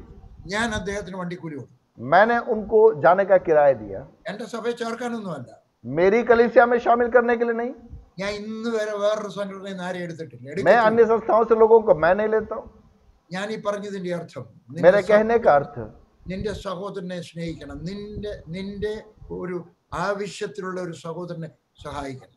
आपके भाई की जो जरूरत में है आपको उसकी मदद करना है. വലിയൊരു സ്വപ്നത്തിനുടമയായിരിക്കുക. एक बड़े स्वप्न का स्वामी आपको बनना है. പൈസ കിട്ടിയിട്ടെല്ലാം ചെയ്യാനൊക്കത്തില്ല. धन इकट्ठा करने के बाद में आप सब कुछ नहीं कर पाओगे. ചെയ്തു വരുമ്പം ദൈവം ആവശ്യത്തിലുള്ള പണമൊക്കെ തരും. और जब आप विश्वास से कदम उठाओगे, जरूरत के हिसाब से परमेश्वर आपको धन देगा. ഒരു സ്റ്റേറ്റ്മെന്റ് പറയാൻ പോവാണ്. एक कथन में कहने जा रहा हूं. ദൈവത്തിന്റെ പക്കൽ പണത്തിന് കുറവൊന്നുമില്ല. परमेश्वर के पास में धन की कमी नहीं है. വിശ്വസ്തരായിട്ടുള്ള മനുഷ്യരുടെ കുറവാണുള്ളത്. केवल विश्वास योग्य विश्वस्त लोगों की कमी है. അതുകൊണ്ടൊരു തീരുമാനം എടുക്കുക, ഞാൻ വിശ്വസ്തനായിരിക്കും. വലിയ പ്രയാസം, വിശ്വസ്തനായിരിക്കും. और इसलिए आज रात एक निर्णय लीजिए, आसान नहीं है. प्रभु मैं एक विश्वस्त व्यक्ति बनना चाहता हूं. ഞാൻ ഈ പറഞ്ഞതിന്റെ അർത്ഥം ഇങ്ങനൊക്കെ നടന്നുകൊണ്ടിരിക്കുമ്പോൾ ഒന്നിനും കുറവില്ല ഉണ്ടാവത്തില്ലെന്നാണോ പറഞ്ഞതിന്റെ അർത്ഥം? और क्या मेरे कहने का अर्थ ये नहीं है कि ऐसा आप चलोगे तो आपके जीवन में कोई कमी नहीं आएगी. ഒരു ഉദാഹരണം കൂടെ പറയാം. एक उदाहरण और बोलूं. ഞാൻ ഡൽഹി വന്നു കഴിഞ്ഞപ്പോൾ എൻ്റെ രണ്ടാമത്തെ പൈതൽ, മൂത്ത മോള് 12ാം ക്ലാസ് പാസ്സായി. और जब मैं दिल्ली में आया, मेरी दूसरी बेटी 12वीं क्लास पास हो गई थी. അവൾക്ക് കൊച്ചുനാളിൽ തൊട്ടേ ഒരു ആഗ്രഹമുള്ളൂ, ഡോക്ടറാവും. और उसकी बचपन से इच्छा थी कि उसे एक डॉक्टर बनना है. എൻ്റെ ഭാര്യയ്ക്ക് ഒരു ആഗ്രഹമാണ്, ഞങ്ങളുടെ ഒരു കൊച്ചെങ്കിലും ഡോക്टर ആവണം, പാവപ്പെട്ടവരെ ശുശ്രൂഷിക്കുമല്ലോ. और मेरी पत्नी भी चाह रही थी कि हमारी एक बेटी कम से कम डॉक्टर बने ताकि गरीबों की मदद कर सके. അവൾ പല മെഡിക്കൽ കോളേജിലും അപ്ലൈ ചെയ്തു. और कई मेडिकल कॉलेज में अप्लाई किया. ഒരിടത്തുനിന്ന് അഡ്മിഷൻ കിട്ടി. एक जगह से एडमिशन मिला.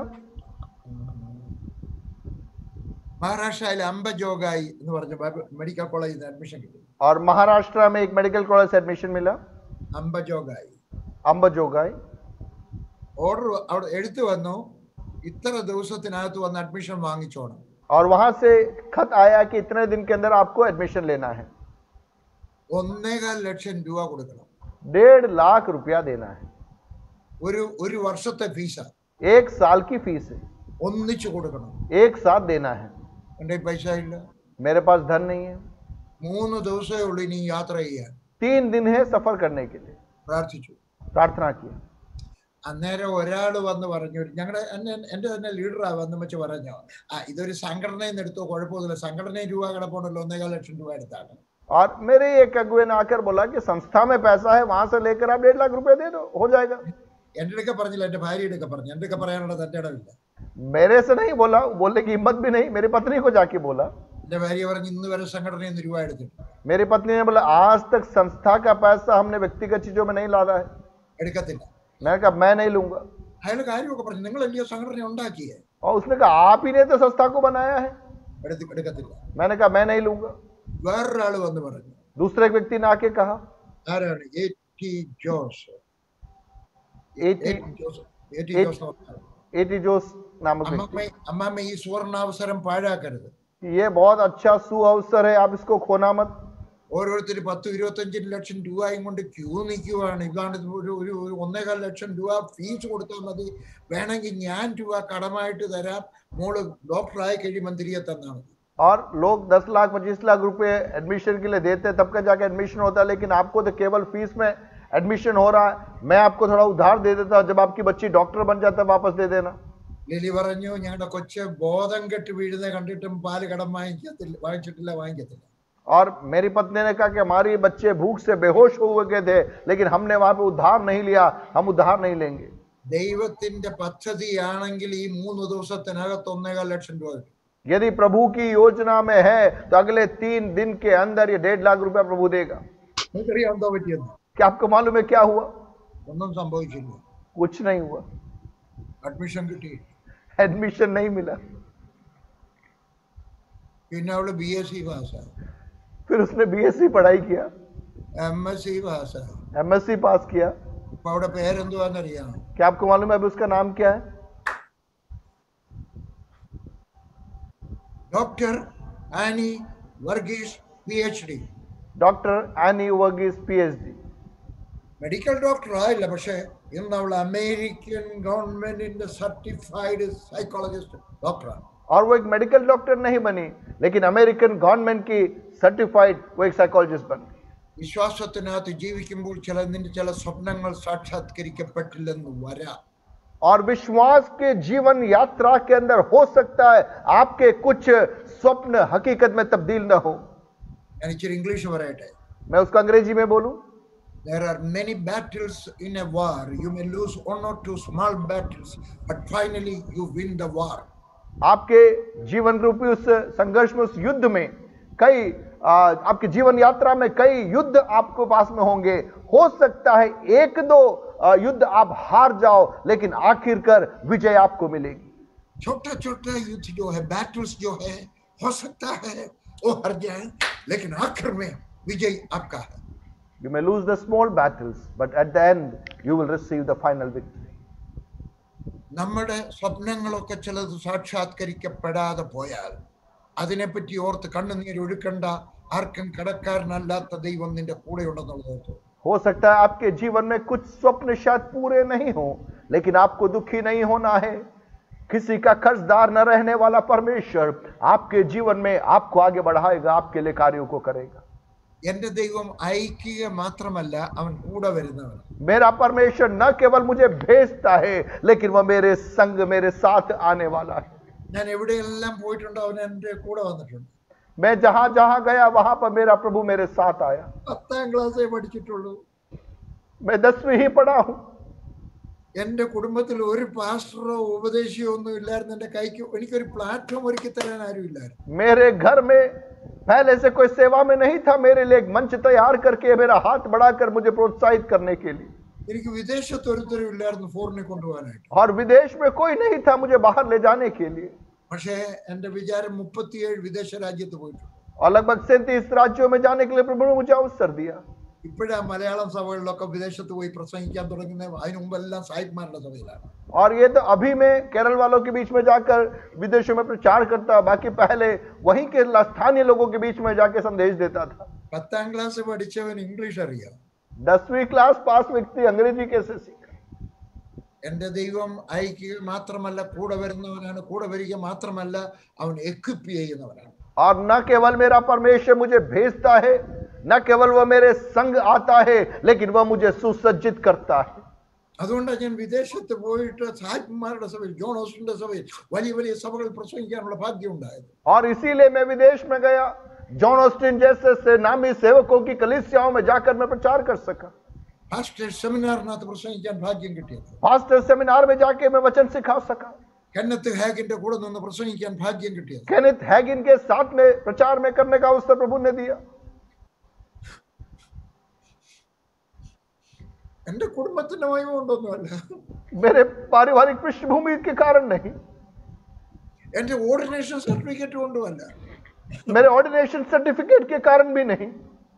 എന്റെ ദൈവം കൂടെ നിന്നല്ല. मेरा परमेश्वर मेरे संग रहने के कारण. ഈ ദൈവം നിന്റെ ദൈവം. यही परमेश्वर आपका परमेश्वर. എന്നെ സഹായിച്ച ദൈവം നിന്നെ സഹായിക്കും. जिस प्रभु ने मेरी मदद की वही परमेश्वर आपकी भी मदद करेगा. എന്റെ 5 മക്കളാണ്. मेरे 5 बच्चे हैं. 5 മക്കൾ, 3 പേർക്ക് ഡോക്ടറേറ്റ് ഉണ്ട്. और 3 लोगों के पास में डॉक्टरेट है. ഒരുത്തനേ ഉള്ളൂ ചില പഠിത്തം കുറവ്. और एक के पास में पढ़ाई थोड़ी कम है, അവന് 2 ഡിഗ്രിയേ ഉള്ളൂ. उसके पास में 2 डिग्री है, അവൻ 53 രാജ്യത്ത് പോയി പ്രസംഗിച്ചിട്ടുണ്ട്. लेकिन वो 53 देशों में जाकर उसने प्रचार किया. ഈ ദൈവം നിങ്ങളുടെ ദൈവം. यही परमेश्वर आपका परमेश्वर, ഈ ദൈവം നിങ്ങളുടെ കൂടെ നടക്കും. यह परमेश्वर आपके संग चलेगा. അവൻ നിങ്ങളെ അയക്കുക മാത്രമല്ല, അവൻ നിങ്ങളുടെ കൂടെ വരും. वह न केवल आपको भेजेगा लेकिन आपके संग वो आएगा. കൂടെ വരിക മാത്രമല്ല, അവൻ നിന്നെ എക്വിപ്പ് ചെയ്യും. न केवल वो आपके संग आएगा लेकिन आपको वो तैयार करेगा, आपको सुसज्जित करेगा. ചിലർ എന്തൊക്കെ പറയും, വർഗീസ് ബ്രദർ ഇംഗ്ലീഷിൽ പ്രസംഗിക്കുന്നു, ഞാൻ വിചാരിച്ചിട്ട് ഒക്കുന്നില്ലല്ലോ. और कई लोग आगे कहते हैं, भाई वर्गीस साहब अंग्रेजी में प्रचार करते, मुझसे नहीं हो पा रहा. ദൈവത്തിന്റെ പ്ലാൻ ആയിരുന്നു ഞാൻ ഇംഗ്ലീഷ് സഭകളിൽ പ്രസംഗിക്കണം. और वह प्रभु की योजना थी कि मैं विदेशों में अंग्रेजी कलीसियाओं में जाके प्रचार करूं. ദൈവത്തിന് നിന്നെ പറ്റി അങ്ങനെ പദ്ധതി ഉണ്ടെങ്കിൽ ദൈവം ഇംഗ്ലീഷ് തരും. यदि प्रभु के पास में आपके लिए भी वैसी योजना है तो परमेश्वर आपको वो अंग्रेजी भाषा प्रदान करेगा. അല്ലെങ്കിൽ നല്ല ഹിന്ദി തരും. नहीं तो अच्छी हिंदी देगा, അല്ലെങ്കിൽ നിനക്ക് നല്ല ഉറുദു തരും. नहीं तो अच्छी उर्दू आपको देगा, നല്ല പഞ്ചാബി തരും. अच्छी पंजाबी आपको देगा. ദൈവം നിന്റെ കൂടെ ഉണ്ടെങ്കിൽ അവൻ നിന്നെ എക്വിപ്പ് ചെയ്യും. यदि परमेश्वर आपके संग है तो वह आपको सुसज्जित करेगा.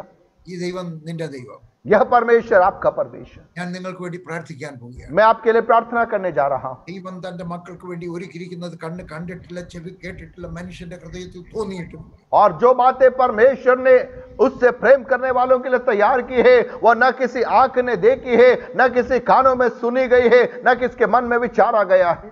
ദൈവത്തിന് പണത്തിന്റെ കുറവില്ല, വിശ്വസ്തരായിട്ടുള്ളവരുടെ കുറവാണ്. परमेश्वर के पास में धन की कमी नहीं है, लेकिन विश्वस्त ईमानदार लोगों की कमी है. പണത്തിന് വേണ്ടി നോക്കി നിൽക്കേണ്ട ആവശ്യമില്ല. ദൈവത്തിന്റെ പേര് ചെയ്തു പോകുന്ന സമയത്ത് വനത്തിനകത്തൊരു പൂ ഉണ്ടായി കഴിഞ്ഞ ആ പൂ ടെലിവിഷനകത്ത് അഡ്വർടൈസ്മെന്റ് ഒന്നും കൊടുക്കത്തില്ല. തേനീച്ചകളെ വന്നാട്ടെ ഞാൻ ഇവിടെ ഉണ്ടെന്ന ഇല്ല, തേനീച്ച അവിടെ ചെല്ലും. അതുപോലെ നീ ദൈവത്തിന്റെ പേര് ചെയ്യുന്ന സമയത്തോ ദൈവത്തിന്റെ നിനക്ക് ആവശ്യമായിട്ടുള്ളതെല്ലാം തരാൻ ദൈവദൂതന്മാർ വരും. जिस प्रकार से जंगल में एक फूल कहीं पर विज्ञापन नहीं देता कि मधुमक्खियों को कि वहां पर आने के लिए मधुमक्खियां अपने आप उस पुष्प में आ जाती है, ठीक इसी प्रकार से जब आप विश्वास योग्यता के साथ में प्रभु की सेवकाई में आप कदमों को आगे बढ़ाएंगे, आपके लिए आवश्यक धन, अन्य बातें आपका पीछा करके आपके पास में आएगी. ഞാൻ നിങ്ങൾക്ക് വേണ്ടി പ്രാർത്ഥിക്കട്ടെ. मैं आपके लिए प्रार्थना करूं. ദൈവത്തോട് പറഞ്ഞാട്ടെ, प्रभु से कहिए, ദൈവമേ ഞാൻ നിന്നോട് വിശ്വസ്തനായിരിക്കും. प्रभु मैं आपके समक्ष विश्वास योग्य रहूंगा. ദൈവമേ ഞാൻ കഠിനാധ്വാനിയായിരിക്കും. प्रभु मैं मेहनती बनूंगा. ഞാൻ വലിയ വിശ്വാസത്തിന് ഉടമയായി തീരും. प्रभु मैं बड़े विश्वास को मैं थामूंगा. നീ എന്നെ സഹായിക്കണം. आप मेरी मदद कीजिए. എന്തെങ്കിലുമൊക്കെ വലിയ കാര്യങ്ങൾ ചെയ്യുവാൻ എന്നെ സഹായിക്കും. प्रभु कुछ न कुछ बड़े बातों को करने के लिए आप मेरी मदद कीजिए. സാധാരണക്കാര് സാധാരണ വേല ചെയ്യുന്നു.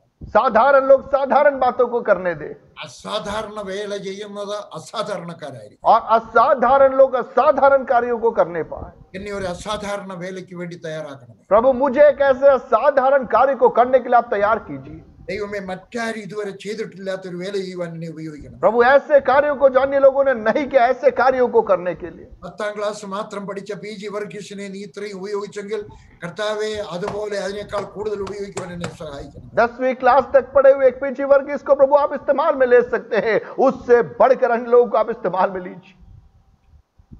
നല്ലവനായ എൻ്റെ കർത്താവെ, ഞാൻ ഈ പ്രിയപ്പെട്ടവർക്കായിട്ട് പ്രാർത്ഥിക്കുകയാണ്.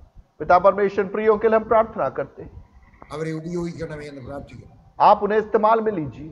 അടുത്ത 10 വർഷത്തേക്ക് ലക്ഷ്യമാക്കി പ്രാർത്ഥിക്കുന്ന ഈ കൂട്ടായ്മയെ നീ അനുഗ്രഹിച്ചാൽ प्रभु जी अगले 10 साल को केंद्र बनाकर प्रार्थना करने वाले इस समूह को आप आशीषित कीजिए. 20ന്റെ അവസാനം 21 മുതൽ 30 വരെ കർത്താവെ വലിയൊരു വിപ്ലവം ഇന്ത്യയിൽ ഉണ്ടാകും. प्रभु जी 2021 से 2030 तक इन 10 सालों में एक महान कार्य इस देश में होने पाए. ഞങ്ങളുടെ ബുദ്ധി കൊണ്ട് ഞങ്ങൾക്ക് അത് കാണാനൊക്കത്തില്ല. हमारी बुद्धि से हम उसे नहीं देख सकते, പക്ഷെ വിശ്വാസത്തിനകത്ത് കാണുകയാണ്. लेकिन विश्वास में हम उसे देख रहे हैं. വലിയ കാര്യങ്ങൾ ചെയ്യും. बड़े बातों को हम करेंगे. ഞങ്ങൾ ചെയ്യും. ഞങ്ങൾ ചെയ്യും. हम करेंगे. ഞങ്ങൾ പ്രവർത്തിക്കും. हम कार्य करेंगे. പിന്മാറി പോകത്തില്ല. पीछे नहीं मुड़ेंगे. എന്ത് വില കൊടുക്കേണ്ടി വന്നാലും ആ വില കൊടുക്കും ഞങ്ങൾ. चाहे कितनी भी कीमत चुकानी पड़े, हम कीमत चुका कर आगे बढ़ेंगे. പിതാവാം ദൈവമേ, पिता परमेश्वर, പുത്രനായ ദൈവമേ, पुत्र परमेश्वर, പരിശുദ്ധാത്മാവൻ ദൈവമേ, पवित्र आत्मा परमेश्वर, ഞങ്ങളെ ഉപയോഗിക്കണമേ. आप हमें इस्तेमाल में लीजिए. ഞങ്ങളുടെ സഭകളിൽ നിന്ന് Oral Roberts, K. E. Abraham, Benny Hinn, Kenneth Hagin, John Osteen, Joel Osteen, ഇതുപോലെയുള്ള ദിനകരൻ, ഇതുപോലെയുള്ള വലിയ വലിയ പ്രസംഗകര്, വലിയ വലിയ വിശ്വാസവീരന്മാര് ഞങ്ങളുടെ സഭകളിൽ നിന്ന് എഴുന്നേൽക്കട്ടെ. प्रभु जी हमारी मंडलियों में से ऑरल रॉबर्ट्स के समान, केनेथ हैगिन के समान, डीजीएस दिनकरन के समान, जॉन ऑस्टिन के समान ऐसे अभिषिक्त होकर प्रभु जी हमारे मध्य में से उस अभिषेक के साथ में आप निकाल लिए. ഭാരതം ദൈവശബ്ദം കേൾക്കട്ടെ. भारत प्रभु की आवाज को सुनने पाए. കാശ്മീരിൽ നിന്ന് കന്യാകുമാരി വരെ ഭാരതം ദൈവശബ്ദം കേൾക്കട്ടെ. कश्मीर से कन्याकुमारी तक भारत में प्रभु की आवाज गूंजने पाए. അടുത്ത 10 വർഷം ഉണർവിന്റെ വർഷമായിരിക്കട്ടെ. अगले 10 साल अद्भुत जागृति के वर्ष होने पाए. പിശാചിനെ ഞങ്ങൾ ഇവിടുന്ന് തള്ളി വെളിയിൽ കളയും, ഇന്ത്യയിൽ നിന്ന് വെളിയിൽ കളയും. और शैतान को हम भारत से बाहर खदेड़ते हैं. യേശുവിന്റെ നാമത്തിൽ ഞങ്ങൾ പ്രഖ്യാപിക്കുകയാണ്. यीशु के नाम में मिलकर घोषणा करते हैं. യേശുവിന്റെ നാമത്തിൽ തന്നെ. यीशु के नाम में मांगते हैं. ആമേൻ. आमीन. ആമേൻ. Thank you very much. നിങ്ങളെ അനുഗ്രഹിക്കട്ടെ.